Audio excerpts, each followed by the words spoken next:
And we're live. Good evening, everyone. Nicky Hawkins, West Ham Fan TV, back once again with another Friday Night Pint. Now, look, we're getting a bit thin on the ground this week because a couple of our pals have had to take some leave. So we thought, what better way to get the room filled up than bring our good mate Gio in from Amersham. I done him a favour last night, and then I asked for a favour back. How you doing, mate? Cold, but apart from that, I'm good. Thank you. Thanks for having us on. Always a pleasure. We've had to dip into the emergency loan. We've got him for a night. I can confirm Nicky's better than David Sullivan at negotiations. In fact, this is proof that you can get a deal done in 24 hours. Exactly. That's what I've been saying. That's what my cafe always says. But honestly, all seriousness, how you all been? How have you all been this week? How you keeping? Yeah, not bad, mate. Not bad. Yeah, not bad, mate. Not bad. We've been up to work, mate. Staring at a computer screen all week. Gio? Yeah. Work. Sorry, you're not getting a more exciting answer out of me than these two. Work as well. Sorry. It's just the same, innit? It's like eat, sleep, work, repeat. It's the same over and over again. And it feels like on the weekends, it's like prison release, innit? But you still can't do nothing. You just got to sit indoors. No. My other half downstairs, she was like thinking about things she could do, and she just come to the conclusion she can't do anything. So she's sitting downstairs watching the telly, like we have been for most of the year. But I'm glad you're all sitting here watching your telly and watching us if we're on the big screens or whatever. So what we got tonight, boys? What we talking about? I know you had a good idea, right? I thought it was a decent idea. So let's have that before we go into the Asks anything. Thank you, everyone else in the chat, for joining us tonight. We'll be taking your comments as we go through the show as usual. Get yourself a drink, sit back, and we're going to be here for a little while talking fucking bollocks. So, right, what we got? Yeah, no, I just thought as we're halfway through the season, I think we should do like a little half-term report. We'll put our teachers' hats on and we'll go through the first half of the season, the players, and we'll give them a little grading. So, yeah, I think we should. You up for that? You like that? You like that idea? Right, yeah, let's have a go. Yeah, let's have a go. Put our little teachers' hats on. And we write a little half-term report for the boys. So we're exactly halfway through the season. Look, it's. I'll let you start, Ryan. You pick the first player. Let's go from goalkeeper Fabianski. Yeah, I mean, he had a little injury spell, didn't he? But if I was to rate him, he's our number one. He's a decent goalkeeper. He hasn't let us down when he has played. So if I was to grade him, I know. Let's still talk about him first, and then we'll grade him. Go on. I don't like think... you say he hasn't really put a foot wrong, has he? When he's played, I know he had a little spell out of injury, but he hasn't. Not that I can remember, put a foot wrong when he has played. At the start of the season, he didn't fill me with the same confidence as he has for the previous two. He wasn't necessarily doing anything wrong, but for some reason, it was just the vibes I was getting when I was watching. I didn't feel as confident. I thought his performances wasn't as authoritative as they once were. However, since he's come back from his injury in his last few games and stuff, I feel like he's gone back to the Fabianski that we had when we first purchased him and stuff. So it's almost like, well, we're halfway through the season. The first half of the season for me, I've almost got two halves of Fabianski to consider here, if you like. I agree. At the beginning of the season, I thought to myself, because he had a couple of wobbly bits last season. Obviously, when he come back from a bit of a long-term injury, and then, I think you looked at Roberto and just was glad to have him back. He had a couple of wobbles last season. This season, at the beginning, couple of wobbles again. But again, as Joe just said, he's completely, just showed why, we all rated him as one of the best goalkeepers in the Premier League last year. So the ratings, we're going to go A+ to D-. So, Gio, you go first, as you've guessed. I'll give him a B-. It's that thing. I live in Scotland. We have different grading up here. We don't do all this pluses and minuses and stuff. This is all foreign tongue to me. So if you can do a B-, I'll give him a B-. What do they do? What do they rate it? Like Agis to Iron Brew or something? One to 6. One's good. 6 is bad. 6? Yeah. Oh, really? All right. We do A to E, I think, in this country. A+ to E-, isn't it? Or, F in it. F. It goes down to F. It goes to F, doesn't it? It goes to F. Yeah, I've got a few in there in my GCSEs. Don't worry about that. I'll probably say Yeah, I'll give him a B plus. I'll go for a B plus for old Fabianski. Yeah. He hasn't done anything wrong. We missed him. But the good thing is with this season is when he got injured last year and Roberto went in goal for him a few games, you know, it showed how much we missed him. But I think Randolph's come in and done a decent job. We've got 2 decent goalkeepers now at West Ham. But yeah, Fabianski's our number 1. So yeah, I'll go B plus. Yeah, I'll agree with you. I'd say I'm B going to go A minus. Yeah. He hasn't done anything wrong, but you know, A is for perfection. You know, that should be the benchmark to aim for. A plus is perfection. I think A minus, because I'd give him about an 8 out of 10 for the season. To be quite honest with you, as I said, couple of dodgy bits at the beginning, and I can't remember last time he done something wrong. And maybe he could have done a bit better with a goal the other day, but then again, fucking Dawson was backing off like Roger Johnson back in 2000 and whatever it was. So yeah, I'm going to give him A minus. So let's move to the right back. Vladimir. You're going to go for it. You're going to include Randolph in the goalkeepers. Yeah, we do him at the end. He's got to do it. We'll go through the starting. All right, Randolph. I thought you were going to go goalkeepers, then defenders, then midfielders and strikers. Yeah, but what's there to? All right, we'll do that then. What's there to say about Randolph apart from well done? No, that's what I'm saying. That's why it's a quick one to go through. He hasn't. He stepped in and he had a couple of clean sheets. He's done his job for us. If I was to rate him, I'd probably give him a C. I'll go B. I'd say B minus. He had a couple of little. So you're giving Fabianski a B plus and Randolph a B minus. All right, C then. he had a little flap in the Stockport game, but other than that, he didn't really do too much wrong, did he? I'll give him a B. I know I'm giving him higher than Fabianski, but it's about context for me. Fabianski is the number 1 keeper. I expect top performances. Randolph's our sort of number 2 goalie, if you like. So I don't necessarily perhaps have the same expectation for him. So Randolph's done perfectly fine. He's not really done anything wrong and stuff. So I'll give him a B. I'm very happy with him as our backup goalkeeper. And as Ryan touched upon earlier, the difference between having Roberto and Randolph is massive. It's a huge, huge difference. So I'll give Randolph a B. I'm going to go C. I was going to say C minus, but I thought that was a bit harsh because, as you said, he ain't done nothing wrong, but he hasn't pushed Fabianski. He has been our number 1 before. He used to push Andran quite a bit, so I'm going to give him a C because he's only playing the cup games and all that sort of thing, and nothing spectacular. So yeah, I'm going to go C. Who's next, Greg? I've been asked of him, so we're going right back. Yeah, go right to left. So the right backs. I would say Soufal an A. I don't know if he's put a foot wrong since he's I can't believe it. I can't believe he only cost $5 million, Gray. No, I can't. I think he's definitely a right back. Though I think at right wing back he was good, but he was good. Right back, I think he's superb. I think he's one of the best in the league at right back, a conventional right back position, if you like. This is why when Masuaku comes back, I probably don't want to switch back because I think Soufal, his performances will get slightly less. He'll still be good, but I think he's even better. And what's strange, I think he's better going forward as a right back than a right wing back, despite having sort of less authority to do so. I have to agree with Graham. It's like an A for B. I think he's smashed it so far. And $5 million, we're laughing. Yeah, I totally agree, mate. I can't speak highly enough of him. He's impressed me since his debut at Leicester away. He's a proper right back. You know, he don't mind getting forward, but he makes sure he gets back when the ball's up the other end. And he's always seems to be in the right positions. You know, he's got a good understanding. For someone to just come in and settle like that, and I know I keep saying it, but the price as well we paid for him he's got to be one of the bargains for a long time. So I'm with you. I'm going to give him an A. He gets an A from me. Mm-hmm. I'm going to give him an A plus. I don't think I've seen him probably have one quiet game. I wouldn't even say it was a bad game. It was a quiet game for what you want a right back to do. He does everything and more. I think he could go down.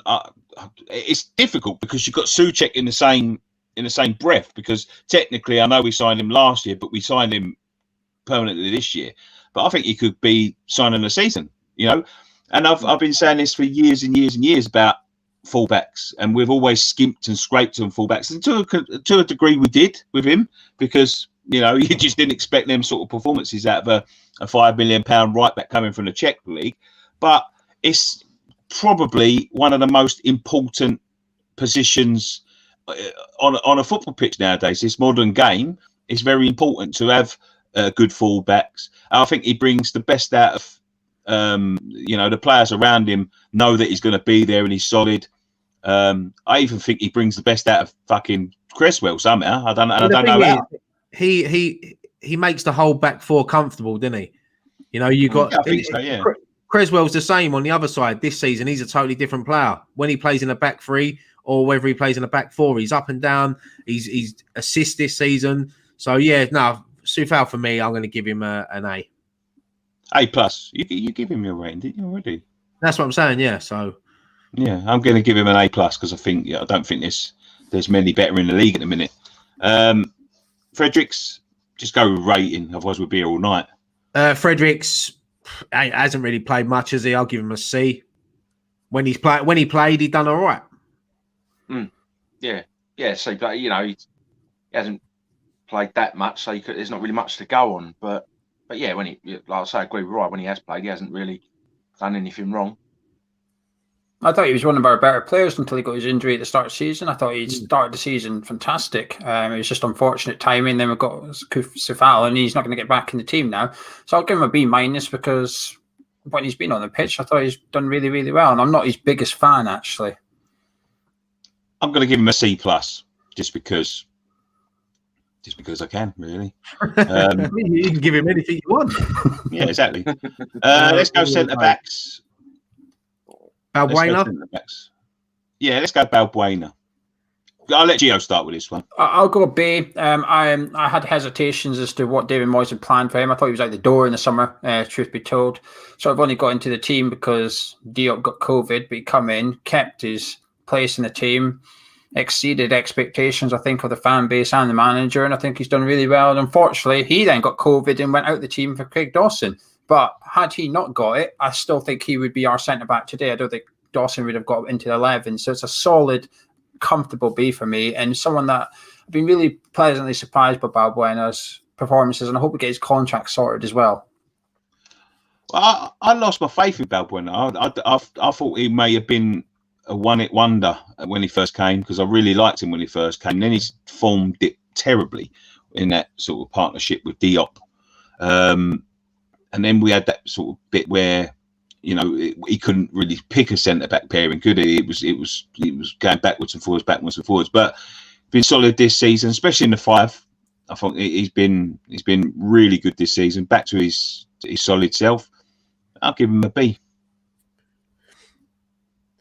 Yeah, I agree with what you both said. I was since lockdown, really, since we come back, even the second half of last season, I think he's done really well when he got that settled partnership with Ogbonna. And yeah, I'll probably give him a B+. I've been impressed with him, and I agree with Gio. I think we need to get his contract sorted. If he's happy at the club, we need to get him tied down straight away. Yeah, no, I agree. I'd say B, solid B. All right, let's go with Angelo Ogbonna. I'll let you start. It's got to be an A+ from me, I think. He's been immense for us. He hasn't put a foot wrong all season. I can't remember him losing an header, to be honest. He's been an absolute rock at the back for us. That's all I can say. There's A+. Hasn't put a foot wrong all season so far. Yeah, listen, I've got to agree. Ogbonna's been outstanding for a long time now. Every time we do a show, and I'm sure Gio on Amers Chat, when they talk about Ogbonna, they can't praise him enough. He's been solid. It don't matter who you put alongside him, he makes them a better player. And I think that's why when Dawson come in, he's probably nervous, but having Ogbonna next year, it settled him straight away. And when he plays in a back 3 with Cresswell and Balbuena, he's just always comfortable on the ball, and he doesn't do nothing silly, always winning the headers. And yeah, he gets an A+ from me, highest rating so far. This is why Nicky shouldn't have gave Sufal an A+, you see. You got to keep it for players like Ogbonna, because Ogbonna has been a level above. Hammer of the Year so far. He got robbed of it last season, I think. Well, I say robbed of it.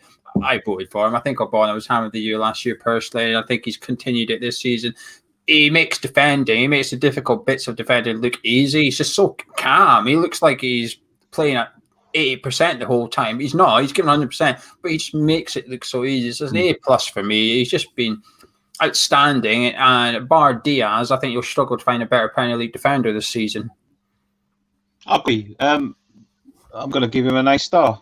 So I can go a level above. No, honestly, but he's. I'm not. It's funny because I've not always been his biggest fan. Sometimes, like a couple of seasons back, especially when we first moved into the London Stadium, I thought he was very shaky. Like he had shaky parts of his season, and there was times when I just like, and I think we all thought it at the time when he was coming back into defences, and you think, oh God, you know what I mean? Like fucking he can't play and all that. And like for the last 2 years, he's just gone from a top defender to, I think, one of the better in the league. He's gone to an absolute superstar, like, and he's going to be one of them ones that always go under the radar in the league because you've got the likes of Van Dijk and all of that sort of stuff. But if anyone sort of watched his game, it's not always played on stats.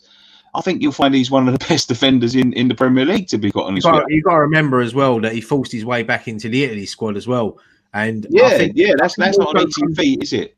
No, I think it also comes down to David Moyes as well, and obviously appointing Stuart Pearce, who, they're working on the defending. You can see that there's been an improvement in all the defenders, especially this season. But yeah, he's just solid. We love Ogbonna, the Ogfather.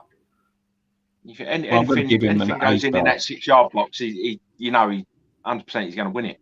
And he's useful up the other end as well. Right, let's go. We're going to have to speed this up a little bit, otherwise we're going to be all fucking night. Let's go, Dawson. Well, you got somewhere to go? No. Just otherwise we're going to be talking about. I want to get into other bits and pieces as well. All right, Dalton. I'll give him a B. B+. A-, I think. I think he's been really good. Oh, I thought we were speeding this up. Yeah, exactly. Oh, so what you can have your say? Fucking hell. No, just quickly then on Dawson, I think since he's come in, as I said, he could have, it could have gone either way with Dawson. When we signed him, I don't remember one person on social media backing him. We all thought it was a panic signing. Since he's come in the team, he's been unbelievable. He's settled in well with Ogbonna, and he's done well. I didn't want him. I didn't want him at all when he came in. I was a bit disappointed that we signed him. I thought, oh no, here we go. Been very impressed with him so far. There's a little bit, mate. We've only got a small amount of games to go on. He's only done it a few games, so there's a little bit of me still a bit wary. I do think he's still an average Premier League centre back, but I think when you play as a team, you can almost become better than your individual ability, if that makes any sense whatsoever. Like Sheffield United last season, they weren't a top 10 Premier League team individually as players, but they played like one. And I think that's what Dawson and having players like Ogbonna and Sufal do together. I think they allow you to step up a level, and I think that's what Dawson's done. But I've been very impressed by him so far, and if he continues this for the rest of the season, 2 million or whatever that we can buy him for, we're laughing. 7 million for 2 players in our back four signed in the last 6 months is a bargain. I think he's proved me wrong. That's all I'm going to say on that one, because I couldn't say a good word about him. I watched him at Watford and I thought he was fucking terrible. I thought he was awful, one of the worst defenders I've ever fucking seen. But it is what it is, isn't it? Like, let's move on. Let's go. It's a Diop. Go on. Yeah, no, go on. I was to say he hasn't really played much this season, has he? So I'll give him a C. When he has played, I'll be honest. C- from me. What's the lowest you can go? What's the D-? Yeah, I'll go for that then, because I've been very disappointed in him. I still remember there was a game early this season. He went in for a 50-50 with a striker and threw himself to the floor to get a free kick. Didn't get a free kick. He tried to then catch the ball while on the ground, and he didn't even catch the ball. The striker ran away with it, and I thought, well, that just sums it up. I've been so disappointed by him. Has he No, he's not had loads of opportunities, but he's gone from a 60 million defender on paper to our 4th-choice centre-back, arguably 5th choice. Aaron Creswell's ahead of him in the pecking order for centre-backs now, and that is not good. I'm going to say what Stevie Bell here says, a D. I've just been so disappointed with him. He just hasn't pushed on. I think, I'll be honest with you, because Moyes, he is sort of like a flashy defender. He's I think he's sort of, Mourinho described him right when he said he was like a bit of a Rolls Royce, and at times he looks absolutely class, but he needs to go out and get himself some fucking solidity and get himself some muscle and become a rough and tumble centre back, as well as like what Rio was. Rio was a Rolls Royce. He could fucking defend. Diop struggles to defend at times, which is worrying for a kid of his age and of his pedigree. Go out and get a low move somewhere. I think for him, he's not going to get in the side. He's not what David Moyes wants at the minute. That style of defender he wants. He wants old school, rock solid defenders, and he's not that. He's just disappointed me this season, the way he's sort of gone back in his shell, which is what. And I say a D. I say a D. Cresswell. Oh, you done Young Gray, yeah? Yeah, I'd say I agree. D. Not being consistent enough really when he has played. So. Yeah, Cresswell, for me, A+. No, A-. I'm going to give him an A-. He's looked comfortable every game this season. He seems to be playing with a smile on his face, which he hasn't done for a long time. We know he's got the ability. He's a great crosser of the ball. So for me, A-.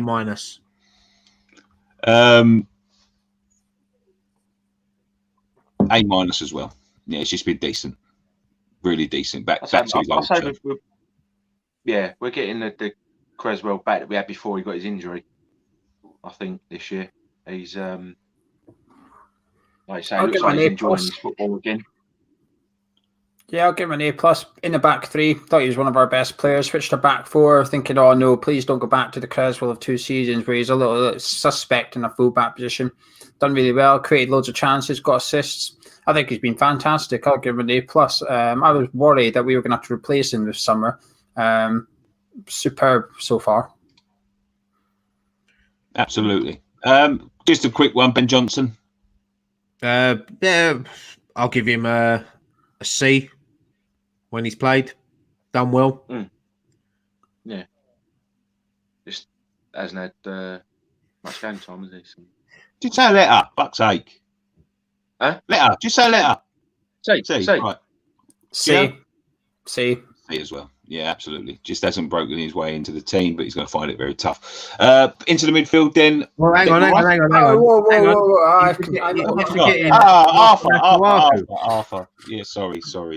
We'll quickly go through it. Before his injury, he was one of our best players. I'll give him a B+.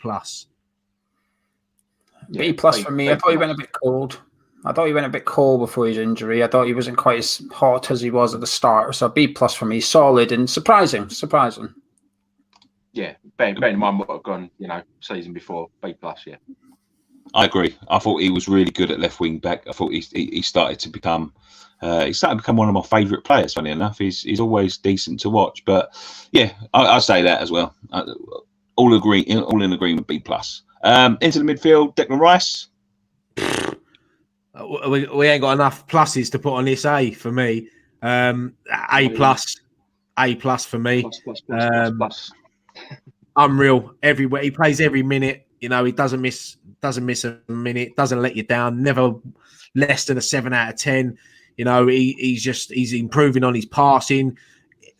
He needs to chip in with a couple more goals, but that will come. He's taking the captain's armband. He's taking his stride.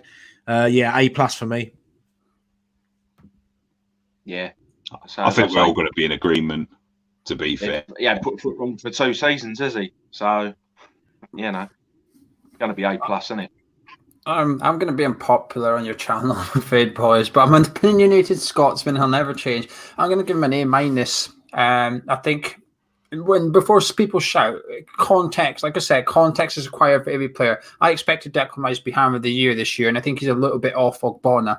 I think I've seen him have more average games this season than he did the whole of last season as well. He set the standard high last season, and that's because he's been transitioning into a new role as a sort of box-to-box midfielder. But I think there's been some games, I think he's had a quiet game this season. I think when he plays defensive midfield, now he's switched back to this 4-2-3-1. I think he's 10 out of 10 every week. I think he's really, really good. But when we're doing this sort of this 3 at the back thing, and he's got a lot of running to do, I think he's just had some games where he's been a bit meh. He's been okay. I expect him to get better once he learns his role and stuff, and he's improved aspects of his game, like his passing's really improved this season. But I expect him to be Hammer of the Year, and I don't think he's been quite that candidate yet, whereas I think Ogbonna's been up there. And it's more of a compliment to Declan that he's getting an A- from me, because I expect him to be 10 out of 10 every week, and I've not had that feeling yet. He's a victim of his own success there, Gio. Yeah. I'm going to give him an A+, because I think he's never less than a 7. Never. We can't let it go, just breaking this up a little bit. We can't let it go without talking about these rumours today. 50 million. It looks like West Ham, I say it looks like it's rumoured that West Ham may reduce the price due to COVID. We must be the only fucking football team in world football that are doing people favours because of COVID. Yeah, I don't believe any of them rumours that come out today. To be fair, I haven't believed any of the rumours linking him to Chelsea at all. No. So we're going to turn down 80 million, but take 50. Yeah. to be fair, that's how Sullivan bids for players, isn't it? Yeah. Yeah. Fuck that. Yeah, but we must be the only football team in world football, according to some of these rumours, that have a fucking COVID towel. It's ridiculous. Moving on to Thomas Souček. A+ for me. He's been up there. He's just been as good as Declan. He chips in with goals, 5 goals this season. Box to box, wins the headers in our box, wins the headers in the opposition's box. Yeah, he's just unreal. Another steal for what, 12, 15 million was it? Something like that. Unreal. Brilliant signing. The thing is, he allows the attacking players to get on with their game in the confidence that he's behind them. They know he's going to be solid and break up the opposition, so they haven't got to worry as much. Like with Rice and Souček behind them, it's an A+. Yeah. I'll give him an A+ because of the context. Again, his passing frustrates me when we play teams like Burnley and that he does. I don't think I've seen him create a goal scoring opportunity or that from centre midfield, which is okay for most parts, but I think sometimes it frustrates me. However, if he did have that passing ability, he wouldn't be at West Ham United. He would have everything in his locker then. I think that's the only thing that will stop him going to play for someone like Liverpool and Man City, because he's got everything else that you need to play for a club like that. And I think his passing will let him down, but that's why he's at West Ham and not one of those sides. But A+ for me, he's been phenomenal. He really is. He's our biggest threat offensively. If Antonio's not on the pitch, he's our biggest threat going forward. And it shouldn't be the case, but it is. Most important midfield signing since Nolan, I'd say, because he offers everything. I'd even go as far as say he might be. It's early days because Nolan was with us for a few years, but he might be better because he has got literally everything. Nolan could go missing at times, but he'd always pop up with a goal. But in terms of goal-scoring midfielders, box-to-box midfielders that can do it all, as Gio says, apart from a little bit of passing ability, I think he's superb. I think he's something that we've been crying out for donks since the loss of form of Czech, I reckon. So, yeah, that's him. A+ for me. Let's go Nobes, because he plays in that similar position. Hasn't really featured much, has he, this season? Yeah. When he's come on, he's only come on really to see out games. He started in the cup. He started a couple of league games. I'd probably give him something like a C- or something, if I'm honest. He hasn't really had enough to judge him on this season, has he? Nah. No, he hasn't really had much game time. I've got to say a D. I've just got to say a D because the games he has played, and this is the most horrible D I think I'm ever going to give a player, because it's not his fault. It totally isn't his fault. He should not have started them games that he started, especially against like Chelsea. He should not have started them games. No way on earth should he have started them games. He's at the point of his career now where he's just looking to wind down. He knows himself. He's not a starter. I'm sure of him. He's fucking so glad that, you know, we've got players like Souček and Rice in the midfield, because it takes the pressure off him. Because there was times, you know, a couple of years ago when we kept on relying on him. He's well happy to sit on the sidelines and you know, and watch the team get better as his career winds down. But, you know, he's always going to do everything he can, and unfortunately, he just hasn't got it anymore. It's just his legs are gone. They've been going for a while.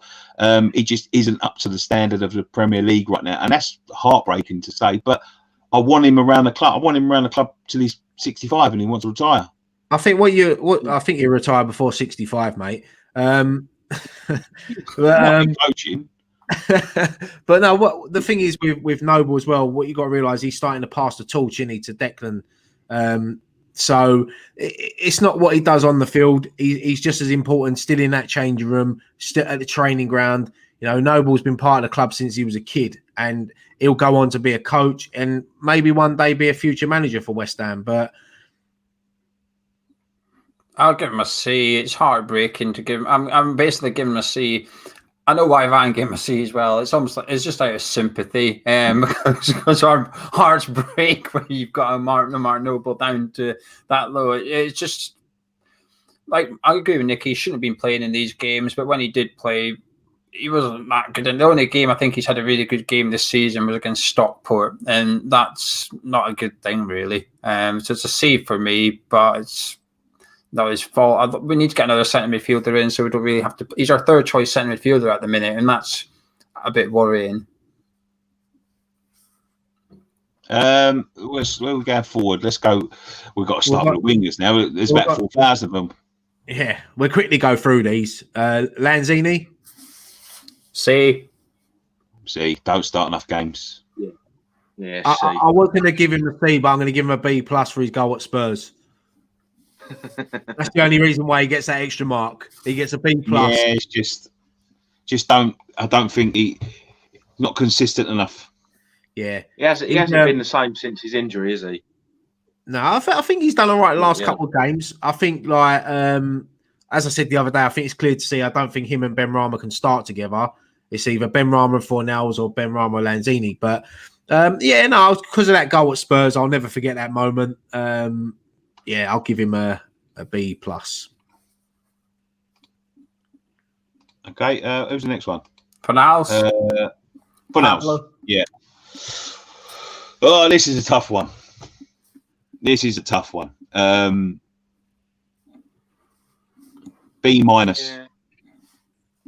Yeah, maybe a C+. I'll go B+. I'm the same. I'm going to give him a B, because I think he works hard for the team. He's added a lot this season. He does a lot more off the ball this season than he was doing last season. I think he's improved, especially under David Moyes. I think he's a much better player. I'm going to give him a B. I think he's done well this season. And for me, B-, actually, for me, he starts. If he's fit, he starts. I just think that the only thing that marks him down, and why I was like considering a C+, is I love his work rate. I love it, but like there are times this season where he's frustrated me the most. The absolute most, he's frustrated me, because some of the passes he could have picked out, which are simple passes that he's ballsed up, the fucking chances he's missed. Fuck me, like I've never fucking seen anyone miss as many like chances, and they're not all easy. They're not easy chances at all. But when he does something like when he scored that goal. Forgive me, I forget the team now. But when he brought it out the air, that he come down from fucking 60 foot, and then fucking Leicester, and then he ran onto it and smashed it in the corner. That shows you the ability he has got. And then to miss some of the chances that he's missed. See it often enough. And that's why I give him a B, because there's room for improvement, because he's got that in his locker. Yeah, that's if I was writing his school report, I would say And if he improves on his finishing, he'd be one hell of a player. One hell of a player. Yeah. Yeah. No, I agree. Graham, but like the next one. So, who are we going for? Bowen? You go with Bowen? Go then, you start. B from me, I think. I don't think he's. He had a little quiet spell, didn't he? In the season, but he wasn't as effective as he had been. But he's sort of getting back now to that level. Chipped him with a goal the other day. But I just think just because of he had a little quiet spell, he wasn't as effective as he was previously. It's a B from me. Yeah, go on, mate. I'll give him a B. He's probably the player I'm most disappointed in this season, actually. I'm not saying he's been bad. I just expected him to be Hammer of the Year contender, and he's nowhere near that, really. I think if I'd pick between him and Fornals, I'd probably pick Fornals. I think there's a lot more to come from Jared Bowen. I think he's a fantastic player. His work ethic, you can't fault, really. But his decision-making is sometimes somewhat frustrating. I think Fornals' decision-making is the right decisions, but he just doesn't quite always pull it off kind of thing, where I think Bowen's decision-making is lesser than Fornals. I think he'll score more goals and get better and better for West Ham, and I'm looking forward to him improving at West Ham, but I just feel he's been a bit wasteful. And then you say Fornals frustrates you the most, Nicky. I think Jared Bowen frustrates me the most, actually. Yeah, I do agree. I expected Bowen to be. I thought he was going to be one of these takes the league straight away. You know what I mean? When he came in, and maybe lockdown and things like that, and the stopping of the league affected him a little bit. But when he came in, he looked like a player that was hungry. He looked like a player that was going to take to the league. He looked like a duck in water, to be quite honest with you.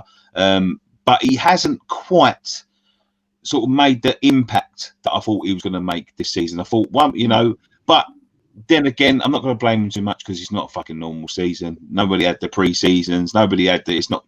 You can't do the things that you're normally doing. But I'm going to give him a B-, I think. Yeah, I think a lot of people were saying this decision making is letting him down. Yeah, I think that's the same for me. I think I'll give him a B because I love his work rate. He doesn't stop. He's frustrated when he comes off. He knows he can do better. He's got to work on his finishing and his decision making at times. But he'll give everything for you. He's to step up from the Championship to the Premier League the way he has. He's really impressed me, and he's been one of our better signings in the last couple of seasons. We've wasted a lot of money on big name signings and they haven't worked out. But Bowen for me has come in, and I always feel like when he's on the pitch, we can create something or get a goal. So he's got to work on his finishing and his final decision making, but yeah, I'll give him a B.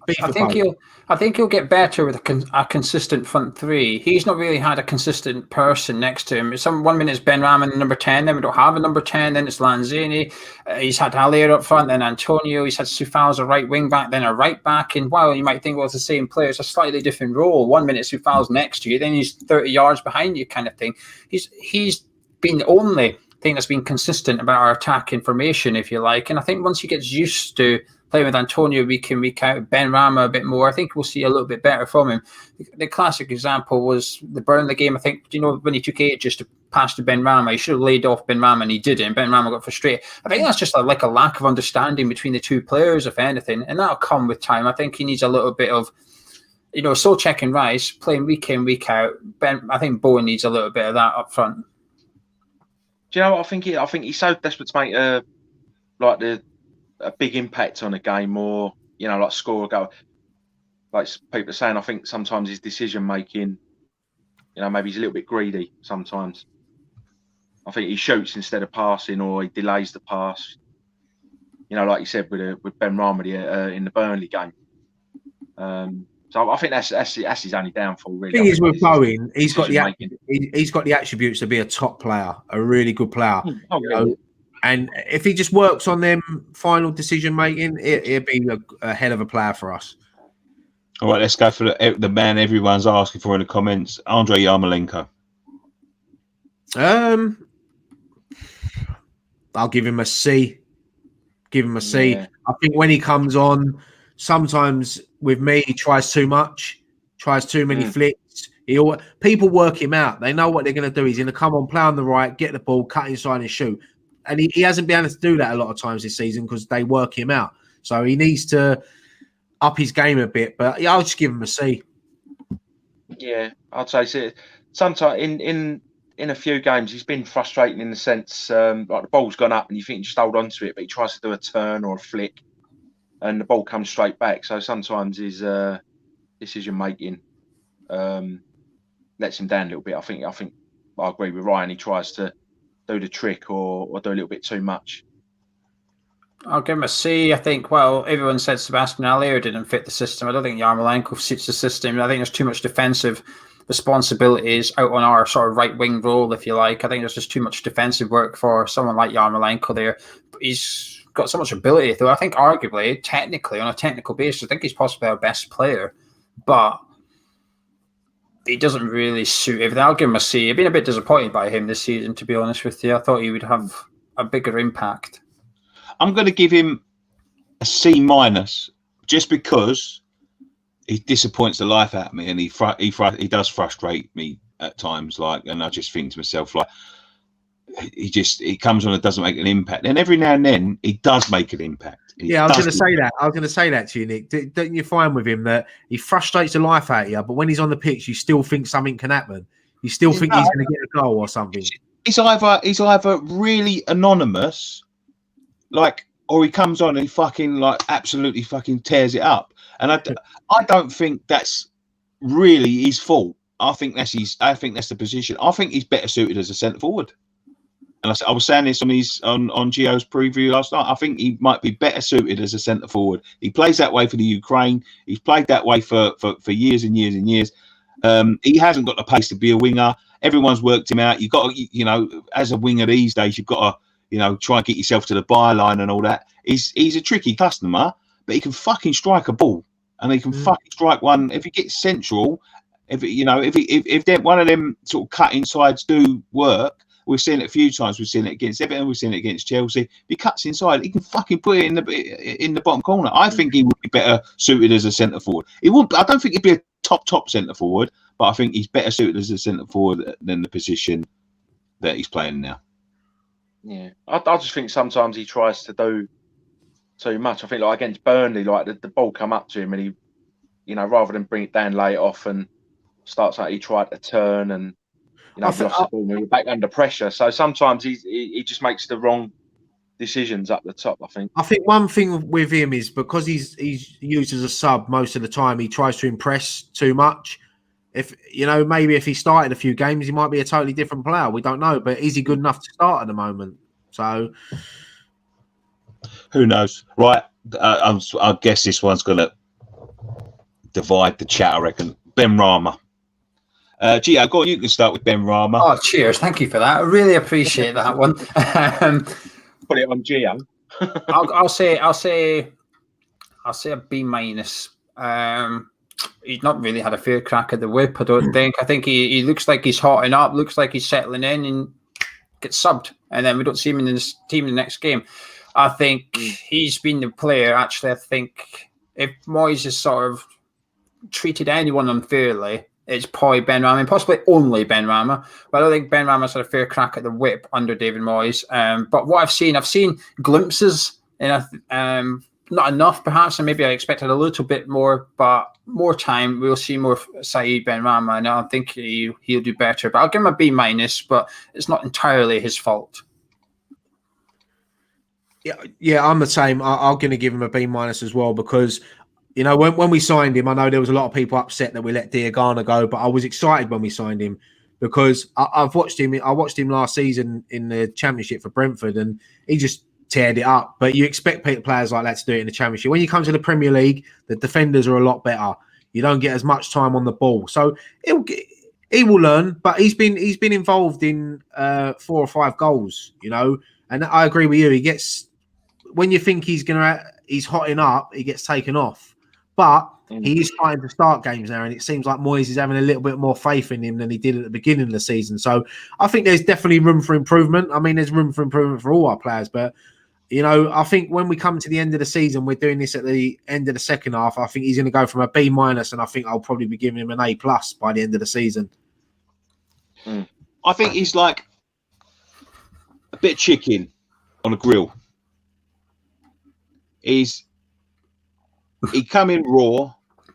He's just simmering, but he's not quite ready to take off the grill yet. He's got to have a little bit more time on that grill. He's got to have a little bit more game time. He's got to settle himself a little bit more.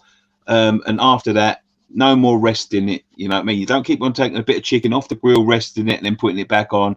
Let it cook all the way through. So I'm going to give him a B. I don't know what the fuck I've just said there, but I've said something. But it sounded. Graham's going to say he's a bit like a fried egg in a frying pan. No, I'll agree with Joe. Like B-. I think, like you say, we've seen glimpses of what he can do, but at the moment, I think he's so desperate to make an impact and get that first goal.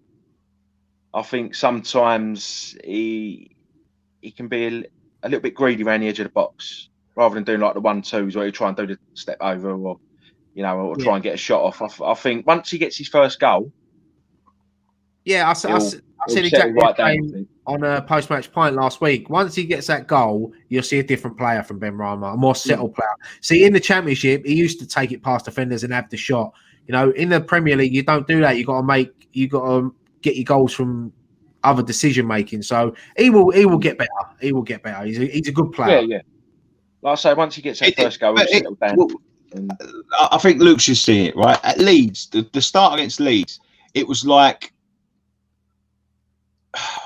he had a ball on a string around his foot. It didn't leave his. You see that, and that's what he's got to offer. You see, he's that exciting type of player that will glide past players, but he's got to get used to the Premier League. As you say, everything's a bit frustrating for him at the minute. He starts to heat up, and then he's taken off. He's not being given the starts.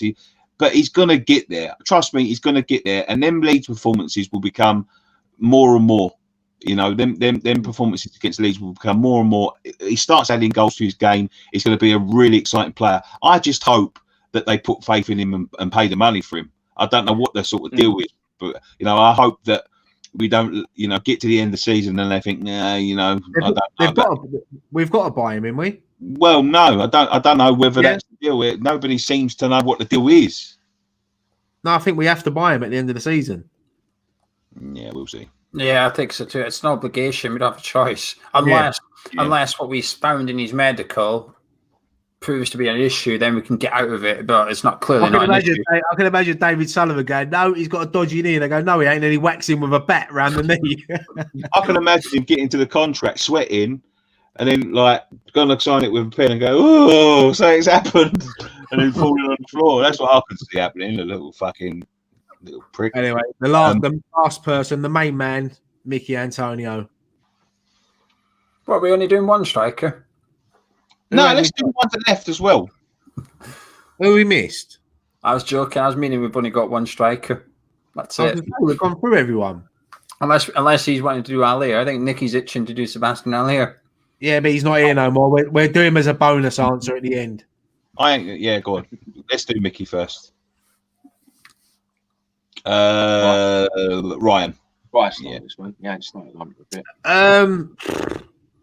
A plus for me. Do you know what?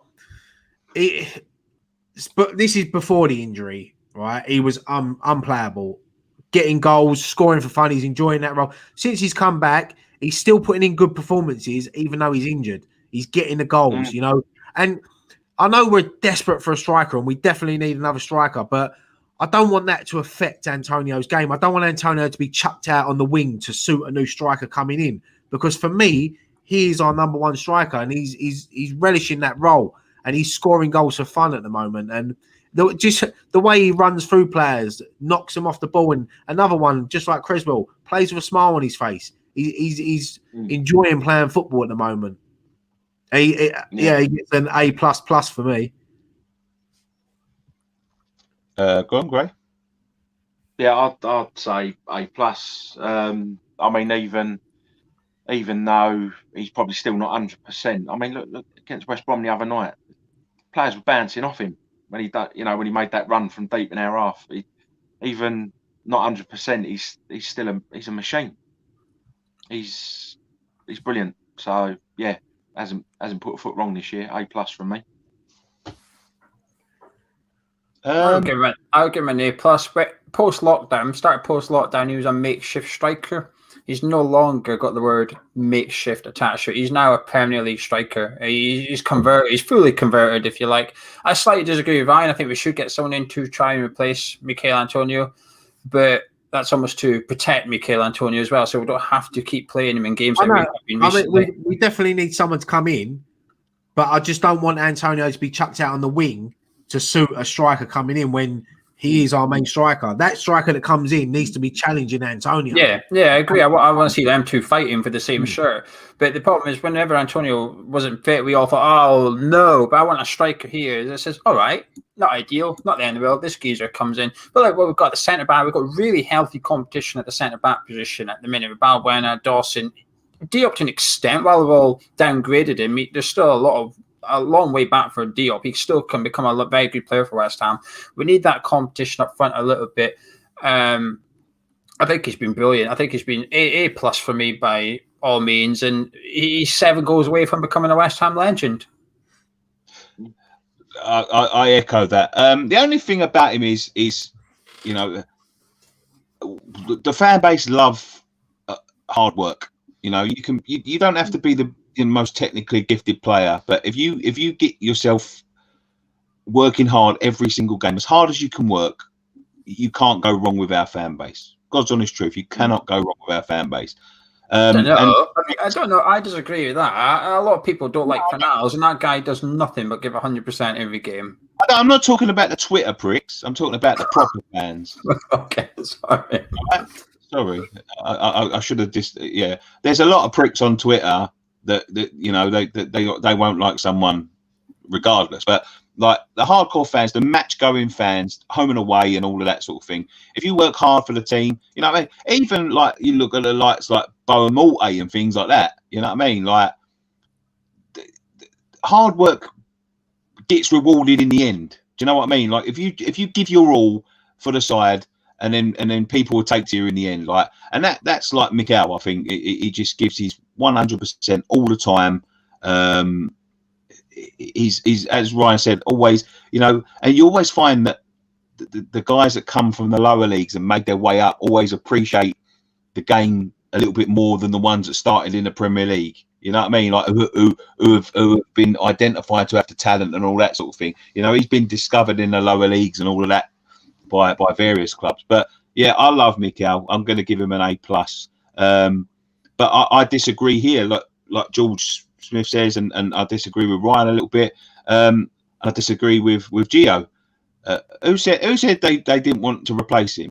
Because I think you always, no matter who it is, you always should be looking to replace him. No. Hang on. Only George said that. What I'm saying is, we need a striker. We need a striker, but the system we play, I don't want the way Antonio's enjoying playing up front, he's scoring goals. I don't want him to be moved out to the wing just to bring a new striker in. That new striker should be coming in to take his place up front. You're right, Ryan. Antonio's not a winger for me anymore. He can play there, and believe me, if Moyes says to Antonio play there, he'll play there because that's what he does. He's played right back. He play everywhere because he loves playing football. Goal if you asked him to. At the moment, you got going goal this week. At the moment, he's scoring goals. He's enjoying his football. So why move him out of position?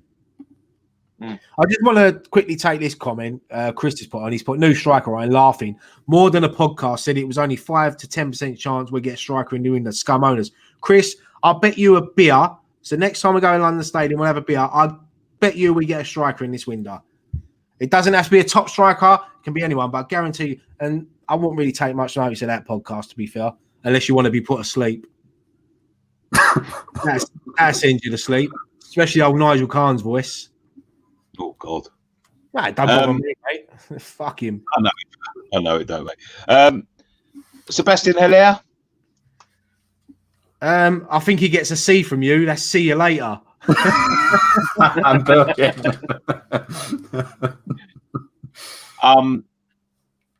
I'm going to give him a D-, I think. and I could just not rate him, but I don't think it's completely his fault, but he didn't fit the system, and I think this is the final words I'm going to say on there now. It just didn't suit him. It just didn't suit him, and he didn't fancy it, and that's what I'll say about him. Yeah, I think for me with Haller, I think I'll give him. I mean, he chipped in with 7 goals this season, some important goals. You know, scored a cracker against Palace. You know, Sheffield United away. It's difficult. You know, he splits opinions. You know, some people think he's lazy. Some people think we just don't play to his ways. I'll probably give him a D if I'm honest. I'll give him a D. I could have probably given him a C- maybe for his goal for that over. Yeah, I'm going to give him a C- for that over a kick. It was a cracker, goal of the month as well. Who's going to talk first? Go on, Joe. You go first. Go on, I'll give him a C+. Disclaimer: I was an Haller fanboy prior to him arriving, but it was just an absolute shit show of a transfer altogether. He didn't suit the system. The system didn't suit him. He didn't do enough to adapt to the system. We didn't do enough to include him into the system. It was just complete stubbornness and ego all around from everyone. And I agree. Why should Moyes adapt his system to include Sebastian Haller, so on and so forth? But I think when you spend £45 million on a striker, I think you've got to do your best to get the best out of him. You can't just shoehorn him in. I think that's why players like Antonio and Soufal will fit West Ham better than these big money signings, because he turned up expecting the team to be built around him and stuff.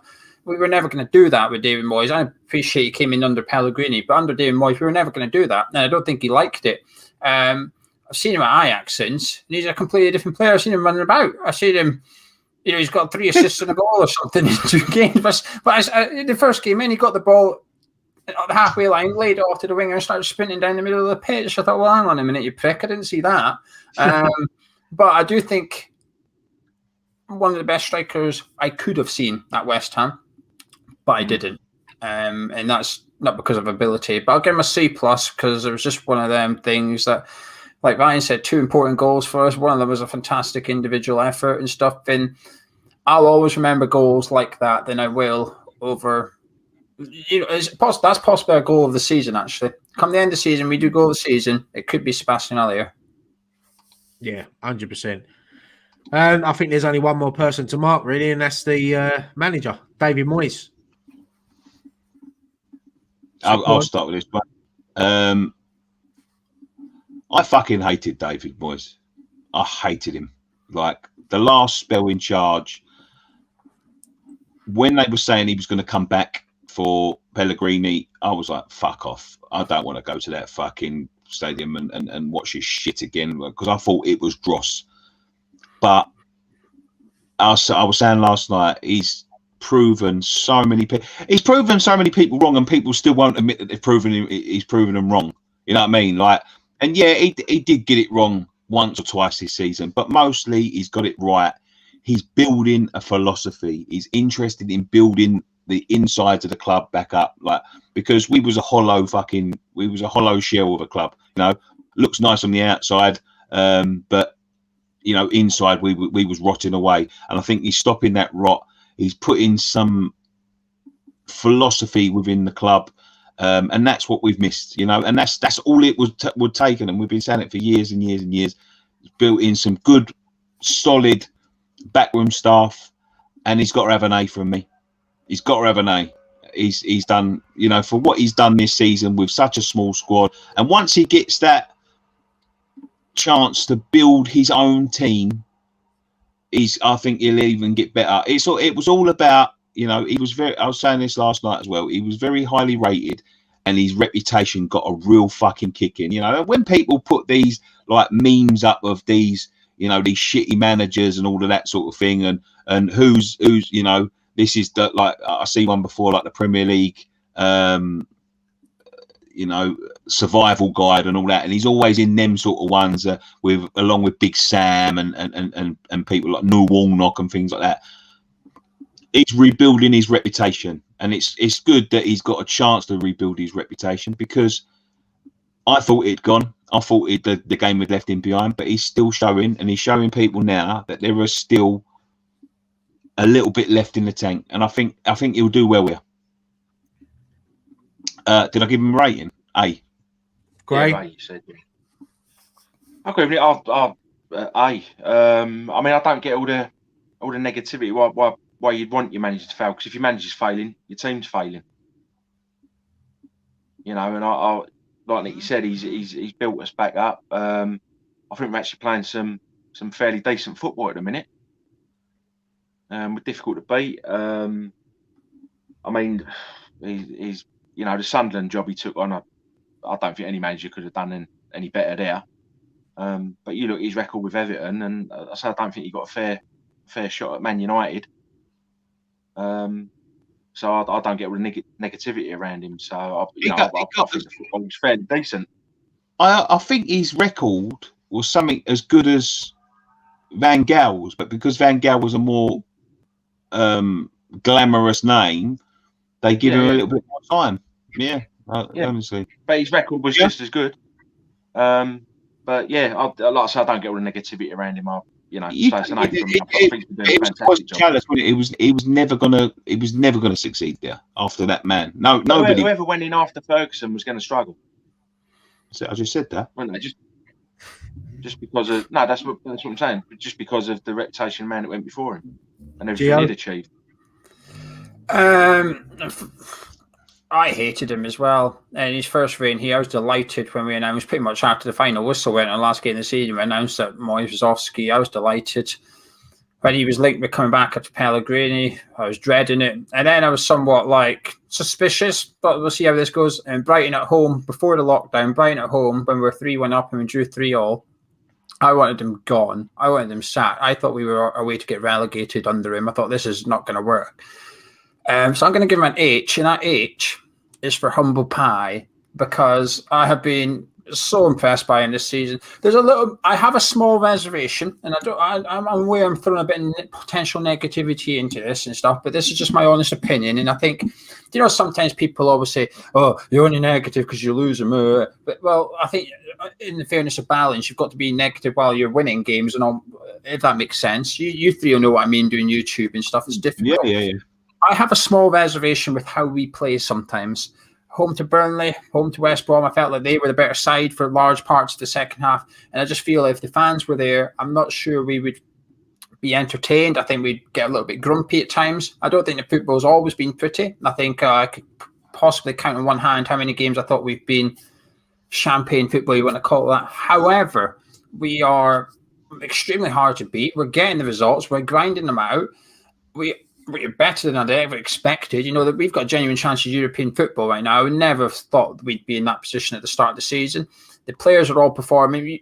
All you have to do is, if you've got this far in the show, you've listened to an hour so far, and every player by Sebastian Haller and Issa Diop have got really good ratings. Every player is playing well under David Moyes. His man management's fantastic. So I think it's an A for me. He's been superb. He's surprised me. I've got it wrong. But like I said, my small reservation is when fans are in the ground. That's my only small thing. I think the entertainment factor could be better, but because we're all sat on our couch, our expectations are a little bit lower. But when we all start pumping out the hundreds of pounds and start turning up at games in the pissing wet cold, we'll see. And it's got nothing to do with him being a Scotsman. Thank you. I was just talking to managers. I've just seen on Sky Sports News that Mick McCarthy's been appointed the Cardiff manager. I was looking at it and thinking, is that real? Fucking Mick McCarthy, is he said about? But look, I'm not going to sit here. I'm not going to be smug, but I'm sitting here with a little smile on my face because it's nice to hear what you're all saying and people in the chat. Because I remember back, beginning of last season when we was going, it was the Sheffield United game when we lost 1-0. I was thinking to myself, just give him a bit of time. Certain managers suit certain clubs, and I think he's done a decent job when he first was at the club, in his first spell. We got the best out of Marko Arnautovic. When he come in again, we tried to go down the Pellegrini route, this fancy foreign manager. He brought in all these big name foreign signings. didn't work out. One thing I've loved about David Moyes, he's not afraid to let Haller go, let Anderson go. Don't matter who you are. He wants players on that pitch to work hard. And you look at the signings that he's brought in, they're all players that they've changed this team. And it's not only on the pitch, it's off the pitch. He's brought in a great backroom staff. He's brought in Kevin Nolan knows the club. Stuart Pearce knows the club. Irvine's worked with Moisey before. You know, all these things add up. And from top to bottom, he's changing the club. And the thing is as well, and what Nicky said earlier was right. There's still people out there that are probably waiting for Moyes to foul. And that's the wrong thing for me, because at the moment, I think we're on 32 points after 19 games. I think that's our best start to a Premier League season ever. You know, and look at the teams we've played. You know, when we lost, we'll go back to that first game of the season. I'd love to go back and look at all the videos on our channel and Hammer's chat as well, just to see the reaction after losing 2-0 to Newcastle with the games we had coming up. And he's transformed that team. And to think that if we beat Crystal Palace on Tuesday, we go 4th. And then we play Liverpool, it's who knows what. Eh? Who will be 5th? Probably. Yeah, and do you know what? It's like, for me, what David Moyes has done, and given a bit of time, I know people always look at what he's done bad in his career. Man United, I don't think he's done that bad. To be fair, he just was never going to succeed there. He went to Sunderland when they was almost relegated anyway. He went to Spain, it didn't work out. He's come back to West Ham, and you know it's working out for him, and I'm really pleased for him. I'm glad to see there's people on Twitter now that are admitting they were sort of wrong. You know, because as Graham said, like, why would you want a manager to foul? Because if he fouls, we foul, we go down.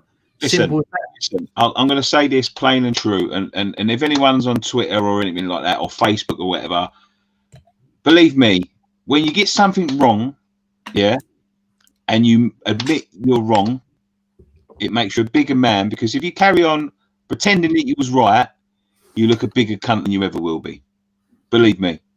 That's my piece of advice. Always admit when you've got it wrong, because if you carry on when everyone can see that you're wrong, but you're admitting you're right, you look a wally, an absolute prick, to be quite honest with you. Wash your legs. What? That's a bit No, but for me, I'm gonna give my. Listen, I agree with what Gio said. Sometimes the football ain't that pretty, but them games that are not pretty, we're still grinding out result, and that's the difference. We used to lose them games 2 or 3-0, and you know, but we're grinding out results. And when we do click, look what we've done against Wolves this season at home. Leicester away for me is still the performance of the season so far for me, because that was just a perfect performance. Everything clicked that day, and we went to Leicester. Listen, people will talk about the Tottenham game, but we were shitting that game for 82 minutes. No, the last 8 minutes or whatever was probably the best feeling of the season. But Leicester away was a perfect performance, and a couple more signings. You know, David Moyes is onto something. He done it at Everton with no money. He needs money. Don't get me wrong. Football back then was different. You know. He will. I'm really pleased for him. I really am. I think he cares about West Ham. Actually, I think he sort of buys into the club. You hear him speaking about West Ham and stuff, and you can tell he's passionate about it. And at the time, you know, I think when he come in, his reputation was somewhat tarnished. But you know, so was David Sullivan's. David Sullivan had egg on his face for getting massively wrong by giving Pellegrini 150 million to spend or something. So Sullivan needed Moyes, and Moyes needed Sullivan. It was almost like two desperate men needing one another, but it's working. Sullivan needs to be very careful now, because Moyes only got 5-6 months left of his contract, and his reputation is now arguably as good as it was in the Everton days, because football's a very short-term thing, and at the minute he's one of the managers of the season so far, David Moyes. And Sullivan has to be careful, because if that thing earlier was true, there's a 5 to 10% chance of bringing in a striker. And Sullivan needs to be embarrassed, quite frankly, that he's got a manager who's delivered the best ever start to a Premier League season, and all you're willing to do is give him a 10% chance of getting a striker in when you've only got one striker at the club. And you've just sold the guy for 22 million. You sold Dean Garner for 18, which we've still not spent the money. I know it might be allocated to Ben Rama, but still not spent yet. So why would you not show ambition? David Moyes is showing ambition by saying he wants to change this, he wants to change that, he wants to change this. Moyes is showing ambition. Well, Sullivan needs to show ambition now by backing his manager and say, here's your striker, go get us European football, go get us Get us into 4th and Tuesday night and go get us Champions League football. Sam Allardyce had us 4th at Christmas. Sullivan bottled it in the transfer window. Bilic had us in touching distance of Champions League football. We went and got him Nicky. That's who we gave him to get us into the top 4. We're now again in a position where, is it likely we're going to get Champions League football? No. But we can't literally be in a better position than we are currently. Back the manager, give him what he wants, and let's see where it goes. And if it fails, what we're going to do? Finish 8th? It's still a fantastic season. That will be what is considered failure at this point. But he deserves backing David Moyes. He's done everything right so far. And if Sullivan ain't willing to back him, then he's playing a dangerous game, Sullivan. He's playing a very, very... You made a good point there, Joe. He hasn't got long left on his contract. There'll be other clubs looking at him. So West Ham, if they want to stick with David Moyes, give him a new 2-year deal. He's earned it. He's earned it for me. Yeah, more than that. Yeah, absolutely. Somebody donated $25 earlier on, and it's just gone off the screen. I thought we'd stay there for a while. He just said Ryan Calendar. He donates every week. Calendar. He wants a calendar from you. Yeah, I don't know. I'll tell you what. I'll make a promise. If we get European football, I'll do a calendar. And Graham will do one as well. Oh God, that'd be in the sim bin, I think, at WH Smith's. My computer's really slow at the minute. Hold on a second. Dave said 27 OB, €5.49. Lads don't want European spot. We don't have any depth in the squad unless we spend 200 million. No, don't be silly. You play for as many points as you fucking can. I sort of understand. Some other decent, well-known website the other day suggested that. What a load of old tosh that is. That's the most biggest load of bollocks I've ever read in my life. What are you going to do? And then go, whoa, hold on, boys. Hold the brakes up. You get a fucking... You got the last game of the season and you scored a winner against Spurs in the 91st minute and you get in Europe or you don't and you're going to say, oh, fucking smack this one over the bar. Nope. No, yeah, look. This club needs to progress, and for me, this season progression would have been top 10. But the position we're in now, we've got the FA Cup tomorrow. I mean, listen, I'm not taking anything for granted for tomorrow, but we're in a good position now. And as Gio said, it's how ambitious are we? How ambitious are we? Let's go out. Let's give this. Look, if we get through tomorrow, we've got Liverpool United. Do you fear playing them at the moment? Be honest. I don't. I think if anything, they're going to look at us and they might have a little bit more fear playing us because they know we're going to play a full team because we've got such a thin squad. I'm not saying we're going to win the FA Cup, but a good run would do. But if we can finish in the European positions, that's massive, massive. Roy's made a good point. Donated $10 to say this. He said overall grade and second half predictions. Always appreciate you all and keep hanging in there during the lockdown. Overall grade for the team. Let's just go really quickly on this. I think it's got to be a B+. No, it's got to be an A-, I reckon. I'm going to go for a B. B. Yeah, B. Room for improvement. We've got. I'm going to go B+ because you've got to leave that little bit of room for improvement, as Ryan said. Yeah. Because if I say an A- or A+ now, and we have a shit second half of the season, I'll be disappointed in giving a D or an E at the end of the season. So at the end of the season, I want to say, yeah, I'll give him an A. Always got to leave a little room for improvement. I'll go A-. It's the first half of the season's exceeded my expectations 100%. The only small thing I don't like is the League Cup, but the second half of the season I'm looking forward to. I'm really looking forward to it as well. So I'll say A-. Yeah, don't worry about the League Cup. Yeah, that's a Mickey Mouse Cup. Tottenham are in that final, so. I'll take a Mickey Mouse Cup. Get me those Disney ears and I'll wear them. I'm happy for a Mickey Mouse. I was just saying, do you know what? When it amazes me, like with my Tottenham mates, when they got to the League Cup final, they was all texting me going, "Oh, that went." And I thought, hang on a minute. When we beat you and knocked you out of that the other year, you was calling it a Mickey Mouse Cup, the Disney Cup, and all of a sudden now it's the biggest thing ever. Yeah, pricks. That's their level. Yeah, levels, isn't it? Aaron donate $3.99. He said, once we're back there, we won't like the style. Talking about Moyes' style. Yeah, but listen. I think Gio sort of touched on that, really, didn't he, when he said that? Like, I'm nervous. I hope that we're okay with it, boys. But I'm a bit nervous that if we were there the second half against Burnley, West Brom, I think the fans would have got a bit grumpy. They were all over us for large parts of the game in the second half, and we were booting away, and it was coming back at us. And I just think when you're there, you get a bit. Gio, we could be 4-0 up at home against Man City, and there still be people moaning it ain't good enough at West Ham. But there are teams. For the first 3 home games, Moisey will get a pass anyway because everyone will be so excited to be back and pissed that no one will even want to watch the football anyway. Happy Hammersmith evening, lads. Great show as always. Has anyone heard the Declan Rice tune that was released by musician at Night Pint Music and went #1 last night on Apple Music? Declan was on his live last night endorsing it. Has anyone heard it? Yeah, the Declan Rice rap. I heard it. Yeah, I've heard You've heard it. You've heard it, didn't you? You sent me a video of it. I sent you a video, yeah. Yeah. It's not my type. It's not my cup of tea. That's all I will say. I don't know what he says for half of it. Yeah, it's for. That's 'cause we're all old. Yes, no, I'm the same. It's not my cup of tea, but it's all for a good cause. It's raising money for charity. So good luck to him. Good luck to him. It's good usual. What does that make me then? Graham, I ain't gonna say it. Go on, say it. I'm not doing the old jokes no more. I'm not doing the old jokes. Don't say Mozart. Don't say Mozart. Don't say Mozart. We're gonna start going. Ask us anything. But let's talk about this striker situation. We find ourselves 9 days away.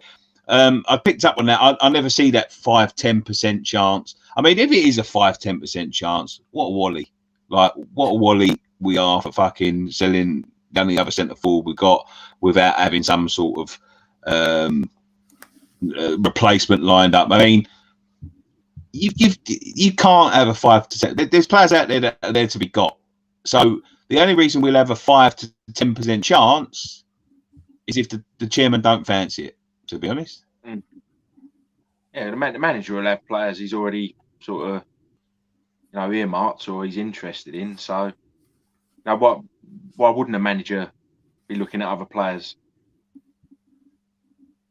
So if we're not looking at other players, it comes down to the chairman, doesn't it? Not willing to put their hand in their pocket. Is my mic still playing up? Can you all hear that? Yeah, it's a bit crackly. It's not as bad as it was, but I don't know what I'm going to do.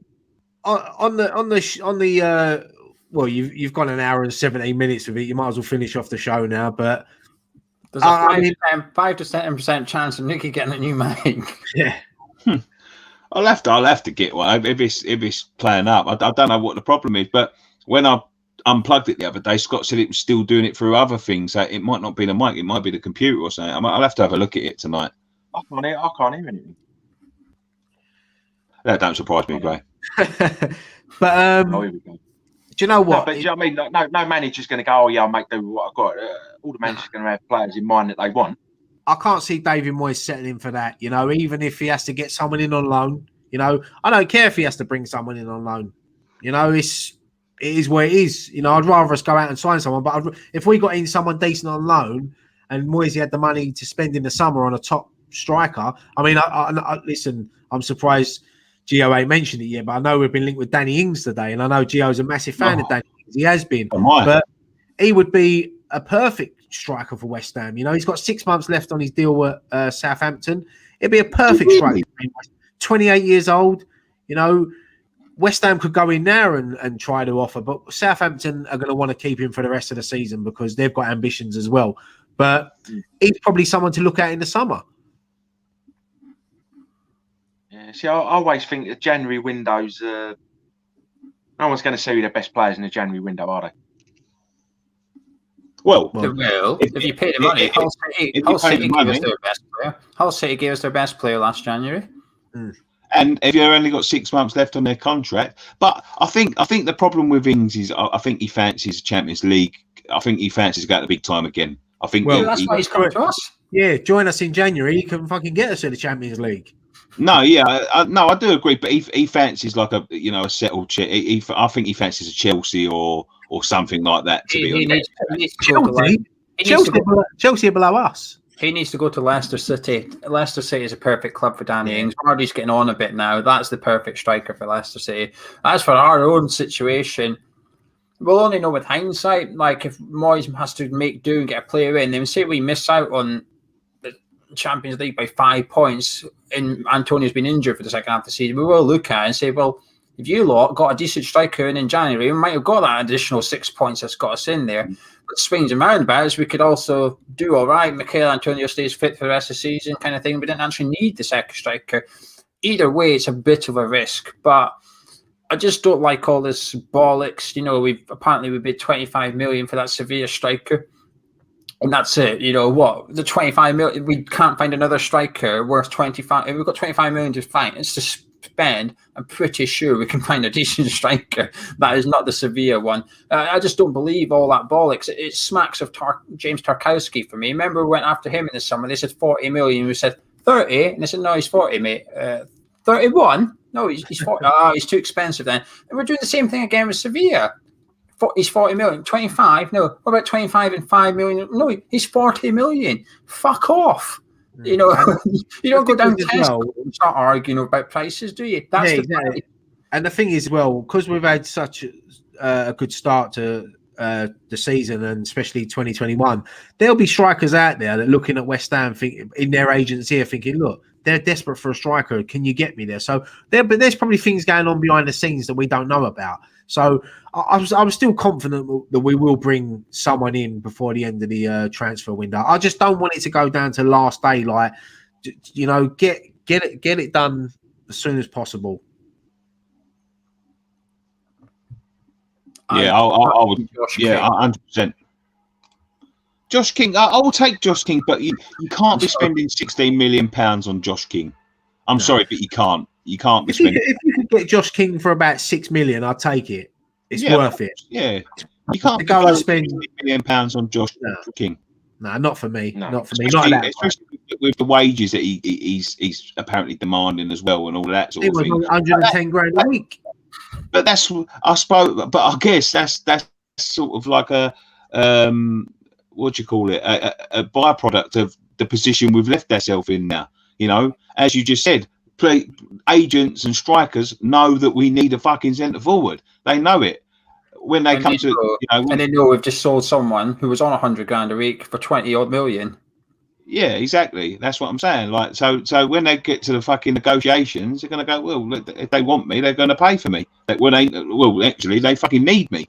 So, you know, Josh King in another season, if we still had an Arnautovic and say Hernandez, you wouldn't be paying more than fucking £3 million for him, and he wouldn't be demanding more than 50 grand a week. That's you know, that's the sort of position we're in. But you know, we've left ourselves in a bit of a pickle. I just hope that, you know, we buy someone that they think will improve the side, rather than trying to get someone in last minute because they haven't bothered fucking doing their due diligence. Yeah, you want someone to come in that's going to challenge Antonio for that starting 11. That's what you want.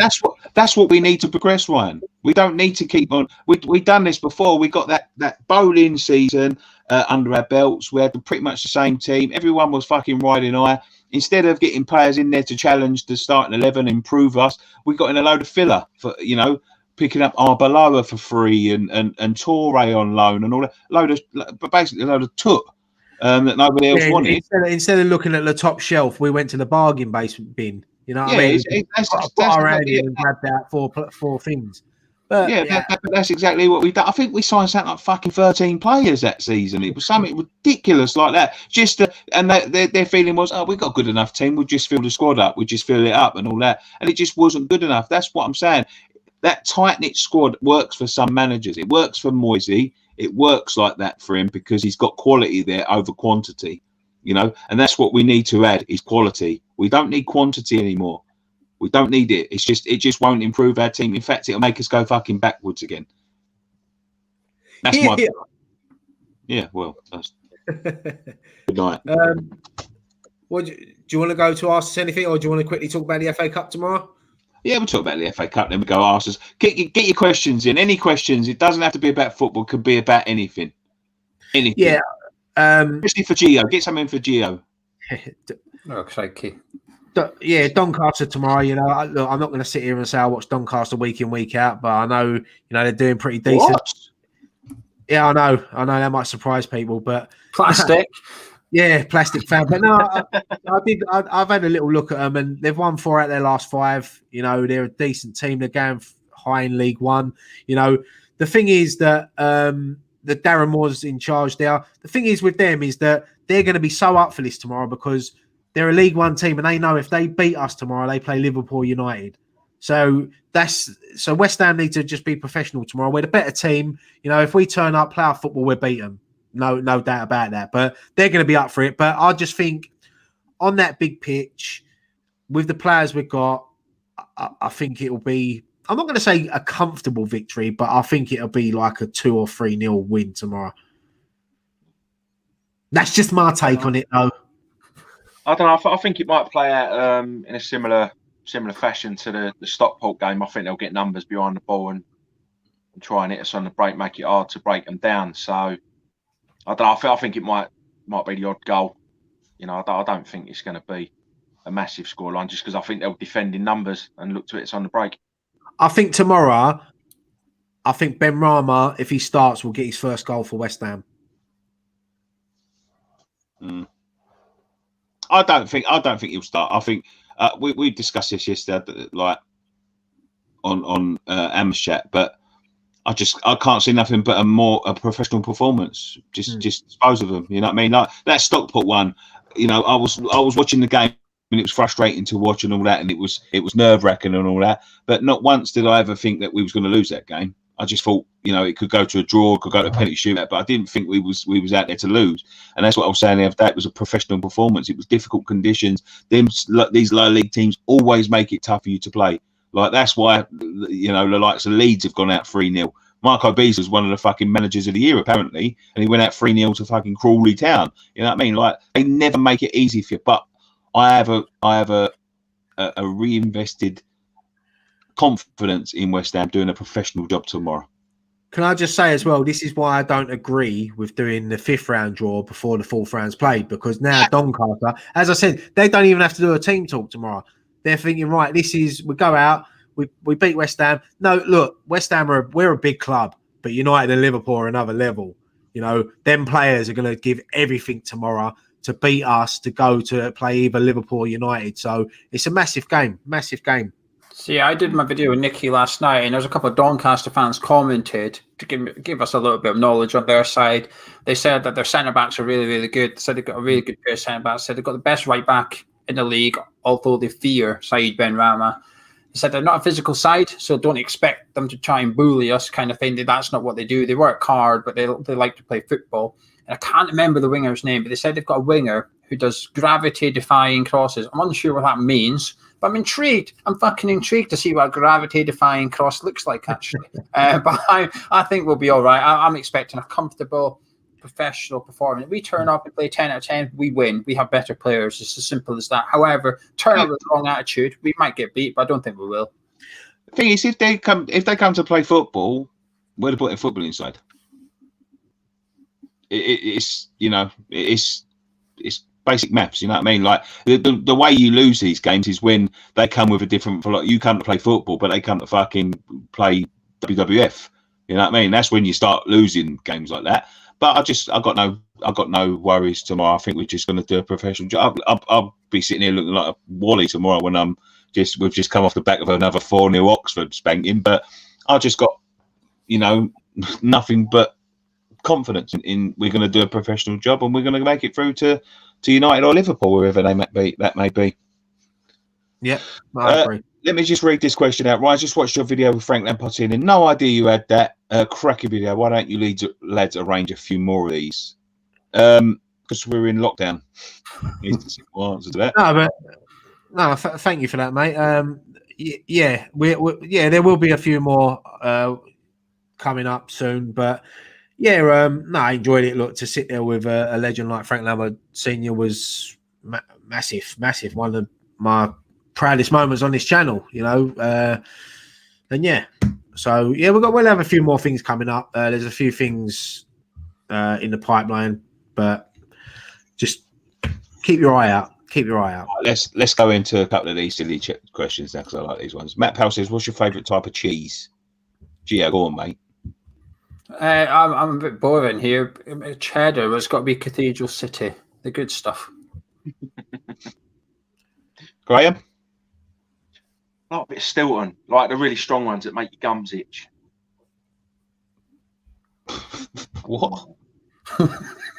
Stilton, like when you get the really strong Stiltons, like the really strong cheese makes your gums itch. I don't. Yeah, it's all right. Ryan, what's your favourite type of cheese? Do you know what? I like the one, when you have it at Christmas that's got like the cranberry in it. I don't know what cheese. Wensleydale. I just whack it on a cracker and shove it in my gob. It's Christmas. Do you know what? I would normally say cheddar, like a decent cheddar, like a Cornish crunch or something like that. But I've got right into Parmigiano Reggiano because I've been eating a lot of salad lately. So that's my favourite type at the minute. It stinks like fucking feet, but it's really nice. This one here. What's wrong with more than just a podcast? I couldn't understand your disdain for Whetstone, but Nigel, why Nigel can't? I think he speaks a lot of sense. I'm not saying he don't speak a lot of sense, mate. It's just a personal opinion. I don't really get on with him. There's a bit of history there, but I don't listen to their podcast. Like, we probably don't watch our channel, so you don't always like everyone. Put it that way. Here. At the end of the day, like, I'm not going to go too much into it. I don't have to go too much into it. I'm not bringing all that shit up again. But just put it this way: Nigel Khan was happy to take the piss out of a lot of people back in the days and things like that. So if he can't take it back or people don't like my comments, then stop watching. I don't know what else to say. Really, you don't always get on with everything. You don't have to say anything. Like, it's your personal opinion. So. Yeah, I mean, yeah. Let's go back and have a look. See if we've got any more questions. Gio, are you drinking tea this Friday night? No, I'm not drinking anything. All my glass contains of at the minute is darkness, rain, and depression. Really. Do you know what? I see someone comment a little while ago saying I'm drinking water, but they didn't comment when I was drinking me double Jack Daniels and Coke. And the only reason I got the water there is because I can't really get up and go and get another drink. So. Yeah, you've always got to have backup water there. Burger sauce on chips, yes or no? All day long. Fucking burger sauce on everything. Can't beat a bit of burger sauce, mate. Oh, you've been on. Remember Gio, days when you could go on a night out? Gio's looking like he's I've never tried it. I've never tried it. I don't like change. Just tomato sauce kind of guy, me. Yeah, would you pour iron brew on them or what? Gio. No, just tomato sauce on my face. Whiskey. Next time you have tomato sauce, pull it in a pot and mix it with mayonnaise, and you'll have burger sauce. Okay, I'll maybe give it a bash one day. That's basically what it is, mate. It's fun. Is it gravity defying though? Because if it's not, I'm not very interested. I tell you, you'll be flying high, mate. How old are you, Gio? 21. How old's Gio? How's Gio? Take around all uphill, Gio. I'm in my early 30s. How much would they do? Thanks, guys, by the way, for saying, really? You don't look that. Thanks for that.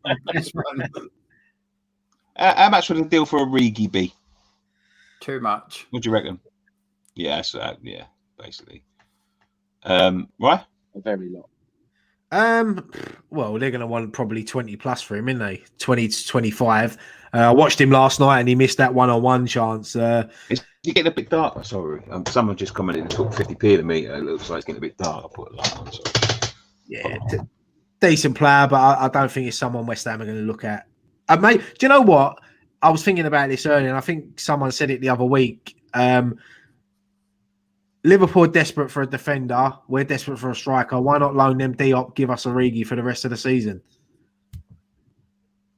Moisey said that Diop, he's happy to let him go out on loan.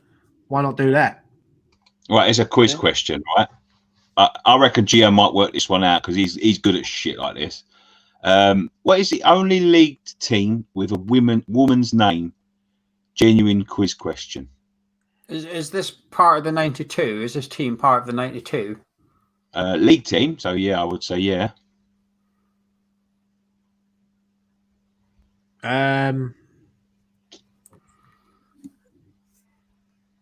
The only league team with a women's name. Yeah.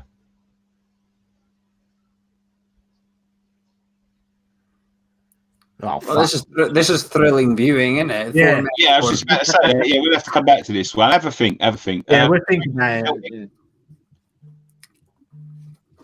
Aberdeen. Aberdeen? I appreciate it. Aberdeen for me as well. That's a good shout. Chelsea, that's a girl's name. There you go. Ryan's won. I think you won it, yeah. Who said it? What about Ryan said it there. All right, okay. Is it Chelsea? Let us know. I thought it was Sharon Rovers or something. Shannon Rovers, yeah, I don't know. Celtic. I say Rangers. I thought Rangers or Celtic.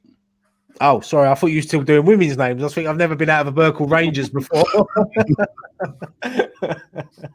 Yeah, I'll go for Rangers because of the Gaza links. I just love watching Rangers at that time with Gaza, McQuest, and the team they had, Loudrop. Yeah, I'll go for Rangers. Digestives or ginger nuts? Digestives. Digestives, yeah. Who the fuck eats ginger nuts? Oh, man, I can't stand ginger nuts, ginger beer, anything. I ain't been a ginger nut since my nan died, and that was in 1998. Klopp tried to take ginger nuts last night. Yeah, they're one of them emergency biscuits. You know, when you're running out and you just have to, like the malt milks, the emergency biscuits. Oh, that Klopp thing made me laugh because he said, I don't know what went on, but he said as he walked past. Then Klopp started walking towards him. Then he turned back around and Klopp started sort of like he stopped in his tracks. I wouldn't fancy fighting that fucking big ginger cunt, would you? Mate, man, the geezer I eats worms. wouldn't mess with Daesh, mate. I would not mess with Daesh. The geezer eats worms for fun, like just sits in a field eating worms. He's a nutter, Sean Daesh. I wouldn't want to fight him. Yeah, he looks like he lives in a scrapyard. That's what he looks like. Yeah, he does. Yeah. Wolves are 1-0 up against Chorley as well. Gio, there's a one for you, Elliot. From my mate Elliot Watson. I work with Elliot. Gio, do you support the Scottish team as well as West Ham? Aberdeen is my local team. Simple. Oh, not these kind of questions. Fuck off. I don't like these ones. This is just obviously hypothetical because they've just got into the World Cup for the first time for fun. I had this question last time I was on this channel with Ryan and Graham. I had this exact question. Scotland. I'm patriotic. I think World Cup's the end all and be all. Gio, you just get into the Euros as a trophy. I know. we were celebrating just qualifying. The country went into pandemonium just for qualifying for the easiest Euro Championship there is to qualify ever. And we only just scraped it as well. Gio, how much are you spending on a train travel to go home games and how do you afford it? I get to Darlington and that's bad enough. Now, I know the answer to this. It's not a train.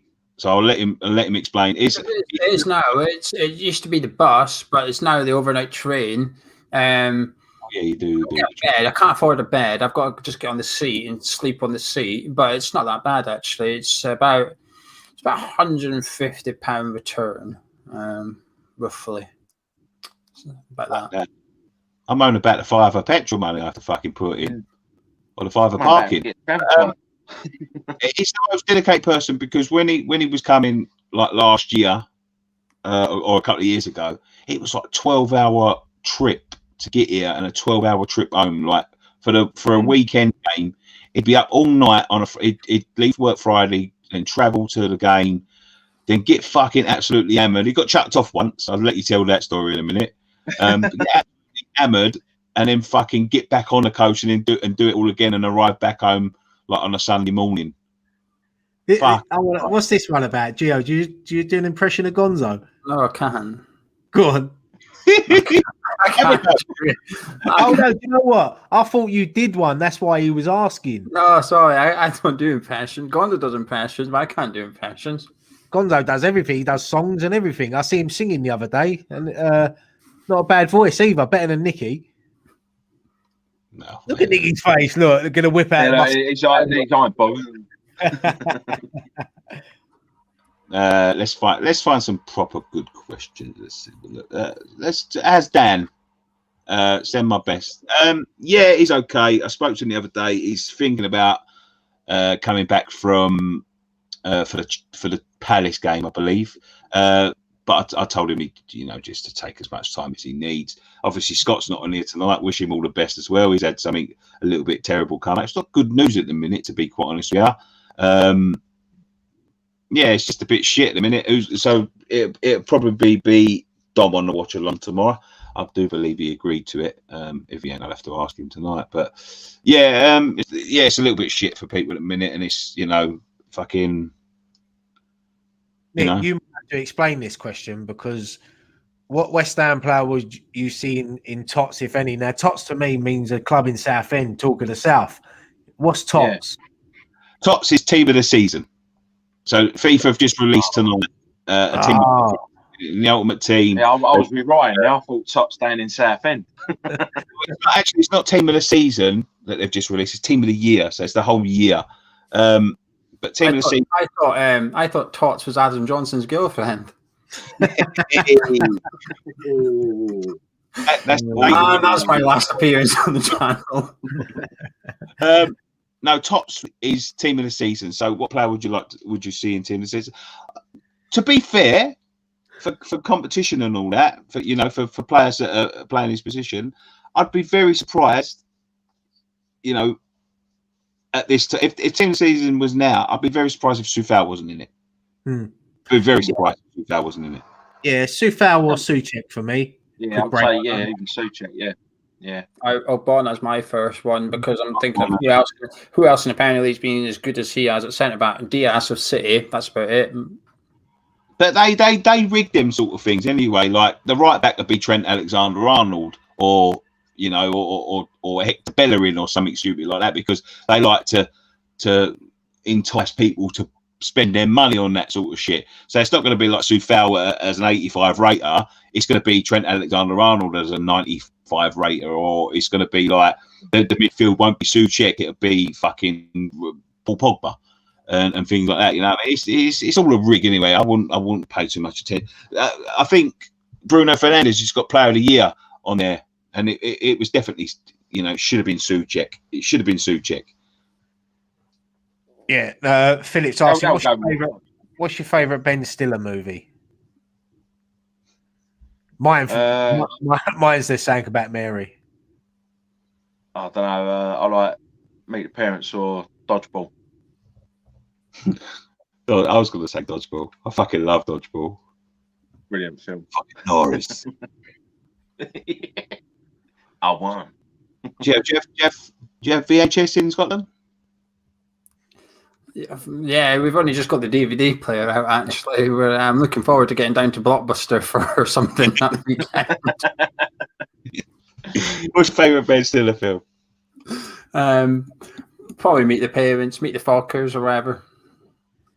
But yeah. Bobby Boomer, where is it?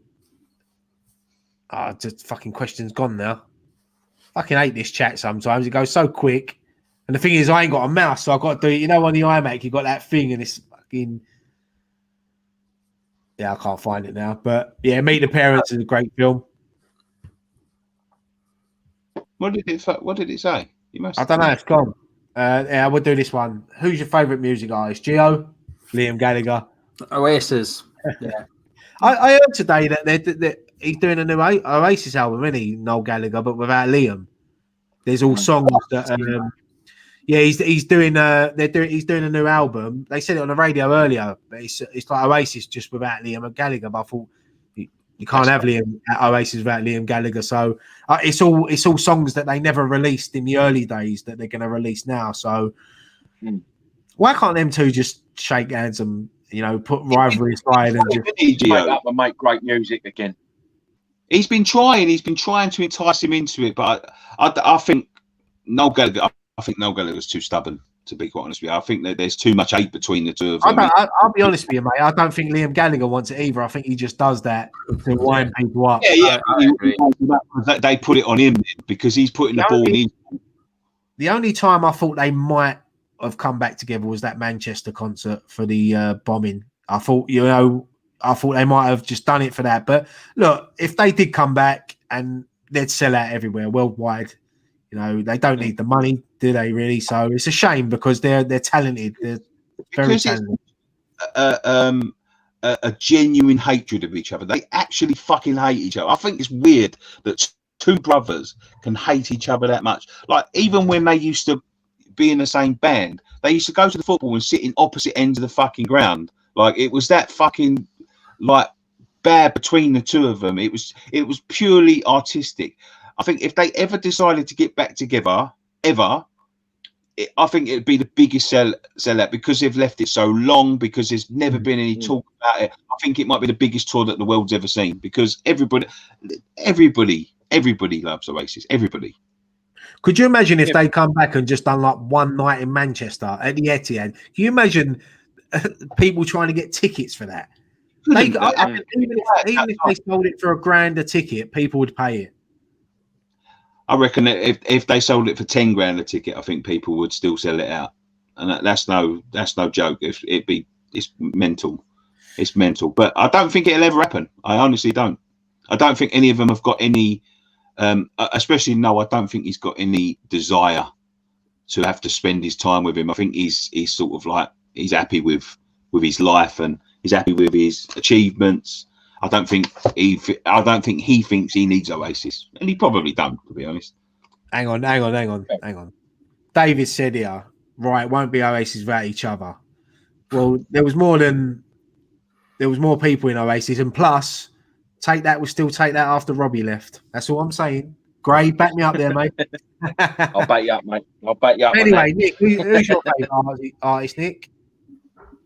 My favourite music artist. What, of all time? Yeah, just. I think Oasis as well. I was a huge Oasis fan. You know, I was a huge Oasis fan when I was younger. Like, I was fucking massively into Oasis. And I think, like, I have artists now that I think are brilliant. I like David Bowie. I like Elton John. I like all of them. But I think, like, the band that's had the most impact in my life is them, because I've listened to more music than them than anybody, I think. Graham? Yeah, I say Oasis, but I do love Stereophonics as well. I thought you were saying Shorty Woody or saying shit like that, Gray. Fucking Vera Lynn. Oh, fucking hell. He liked Beethoven. He had all his first editions. He was at his first concert. Yeah, signed as well. Any more questions? Yeah, I got one. No, Gio's been. Go on. I was a bin. Radoslav Kovac, Freddie Piccion, Alessandro Diamanti, or Franco? Franco. No, best player out of all them was Diamanti. Yeah, Diamanti. He was good, but I'd pick Franco.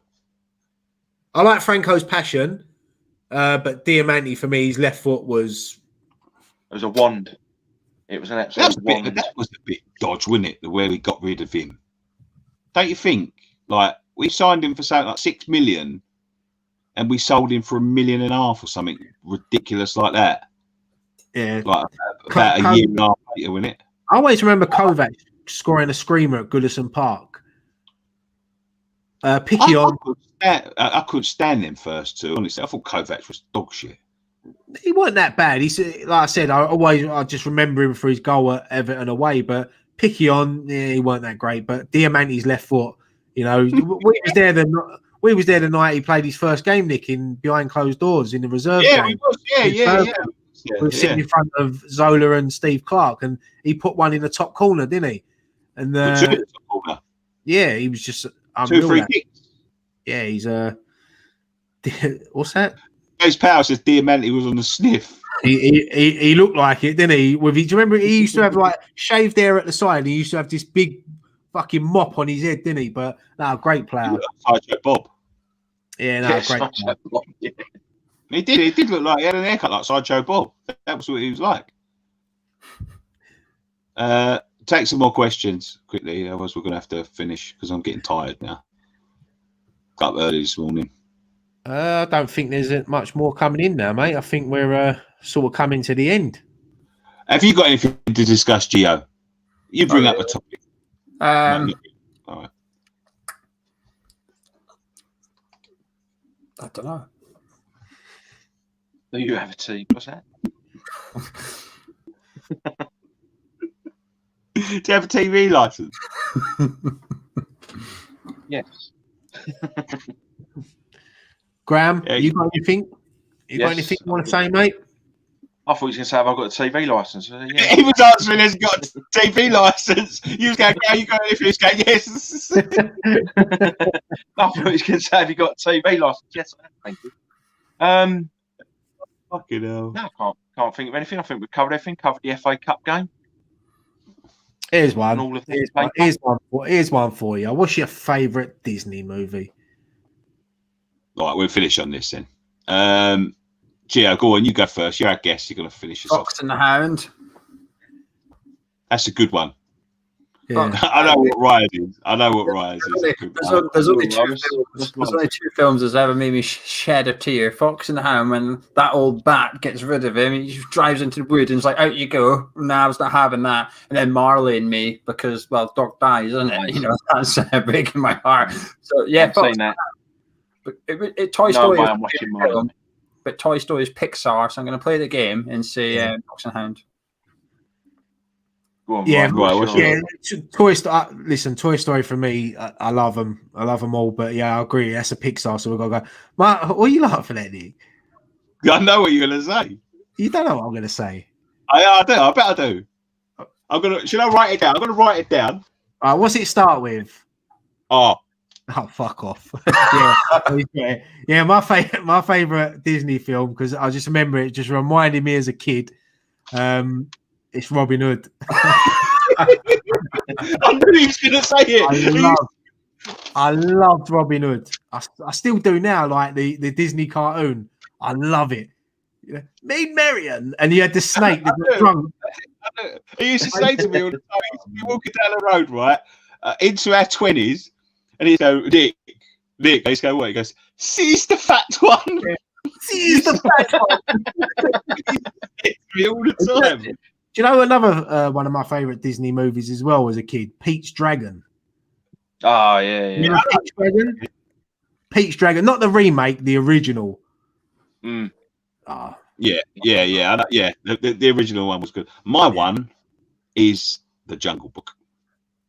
Yeah, that's a good film. I love The Jungle Book. When I was a kid, I played The Jungle Book.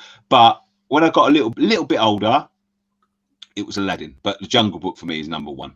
100%. I love The Jungle Book. See, Aladdin. I liked Aladdin, but I think because Robin Williams done the voice of the genie, that's what made the film for me. Because I just love Robin Williams, but Aladdin. Yeah, that's what made it for me. Yeah, older to watch now, it would be Lion King. I think Lion King's number one, but all time it's got to be fucking Jungle Book, man. Jungle Book was my favourite. Great. He was at the premiere of Snow White. Was I say like agree with Gio, Fox and the Hound was really good, but when I was a kid I liked was the Aristocats, was that Disney? Yeah. And Lady and the Tramp. I did like those two when I was a kid. Yeah. Bit girly, Graham. Hey? Bit girly. No, but I did like the Aristocats. That was a Joshua was saying that Graham knew Walt Disney. Graham actually delivered Walt Disney in the ward. That's how long he knows. That's how long he knows Walt Disney. Graham took Walt Disney out of draw. Thingy was Disney, wasn't it? Herbie. Yeah. But I don't count live action films. I don't know though. Disney Herbie films. was brilliant. When the car splits in half. If you're gonna do that, then Once We Were Kings, I think it was called. That was a really good film. Remember the Titans was Disney. Remember the Titans, yeah. Remember the Titans was a good one. That's the one I was actually thinking about. Lewis Wright says Roger Rabbit. I don't think that was Disney, was it? That Disney? Disney? It wasn't Disney. It had Disney bits and pieces, but it was everyone like Brothers characters, Disney characters. Interesting fact, and I always tell people this because I'm proud of it. In Grays, the State Cinema is where Who Framed Roger Rabbit was filmed when. That's correct. Yeah. When Bob Hoskins took Roger Rabbit into the cinema, that was the State Cinema in Grays, and it's still there now. It's a listed building. They're turning it into a Weatherspoons, but that's my claim to fame for Grays. Woo, woo. if they don't open a Weatherspoons there and put like a Roger Rabbit model in there, they're missing a trick. I'll tell you what, mate. That I see photos. Someone put photos up, like one of the newspapers, local newspapers, put photos up inside that. I'll tell you what, if they got that right, that would be one of the best pubs in England. The inside of it is unreal because it's still a cinema basically. It hasn't been touched. I think Jamiroquai even filmed his music video in there once. They also filmed the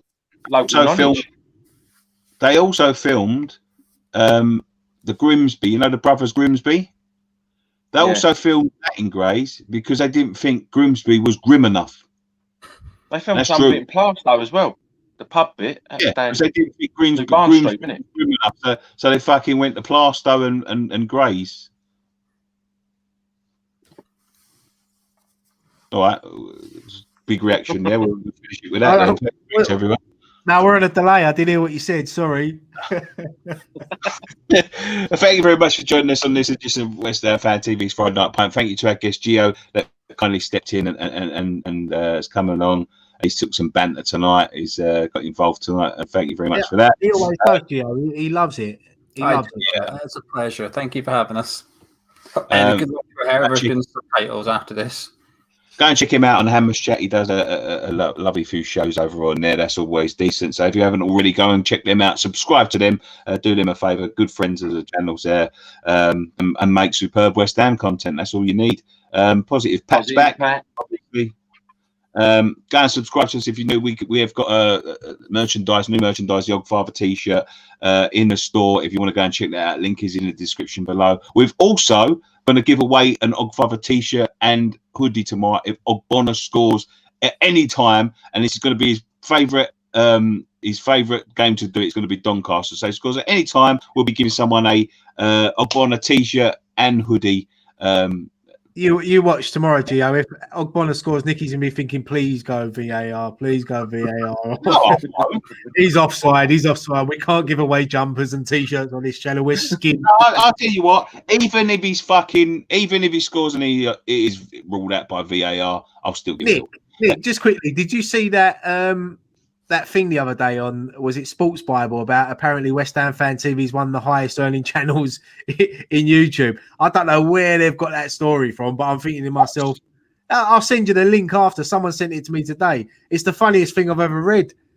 We're like in the top 10. I'm thinking to myself, have they got the right channel there? Because we definitely ain't fucking one of the highest earning channels. I'll write to him personally and I'll show him the fucking accounts. But anyway, we scratch around to get a tenner together sometimes. There's only a 5 of that being factually true. There's only a 5 to 10% chance. Sorry, Gio, I couldn't hear you. My butler. Gio, sorry, mate. My butler was just calling me. I couldn't hear you over there. Once again, thank you very much for joining us. One thing left to say, lads. Come on, you eyes.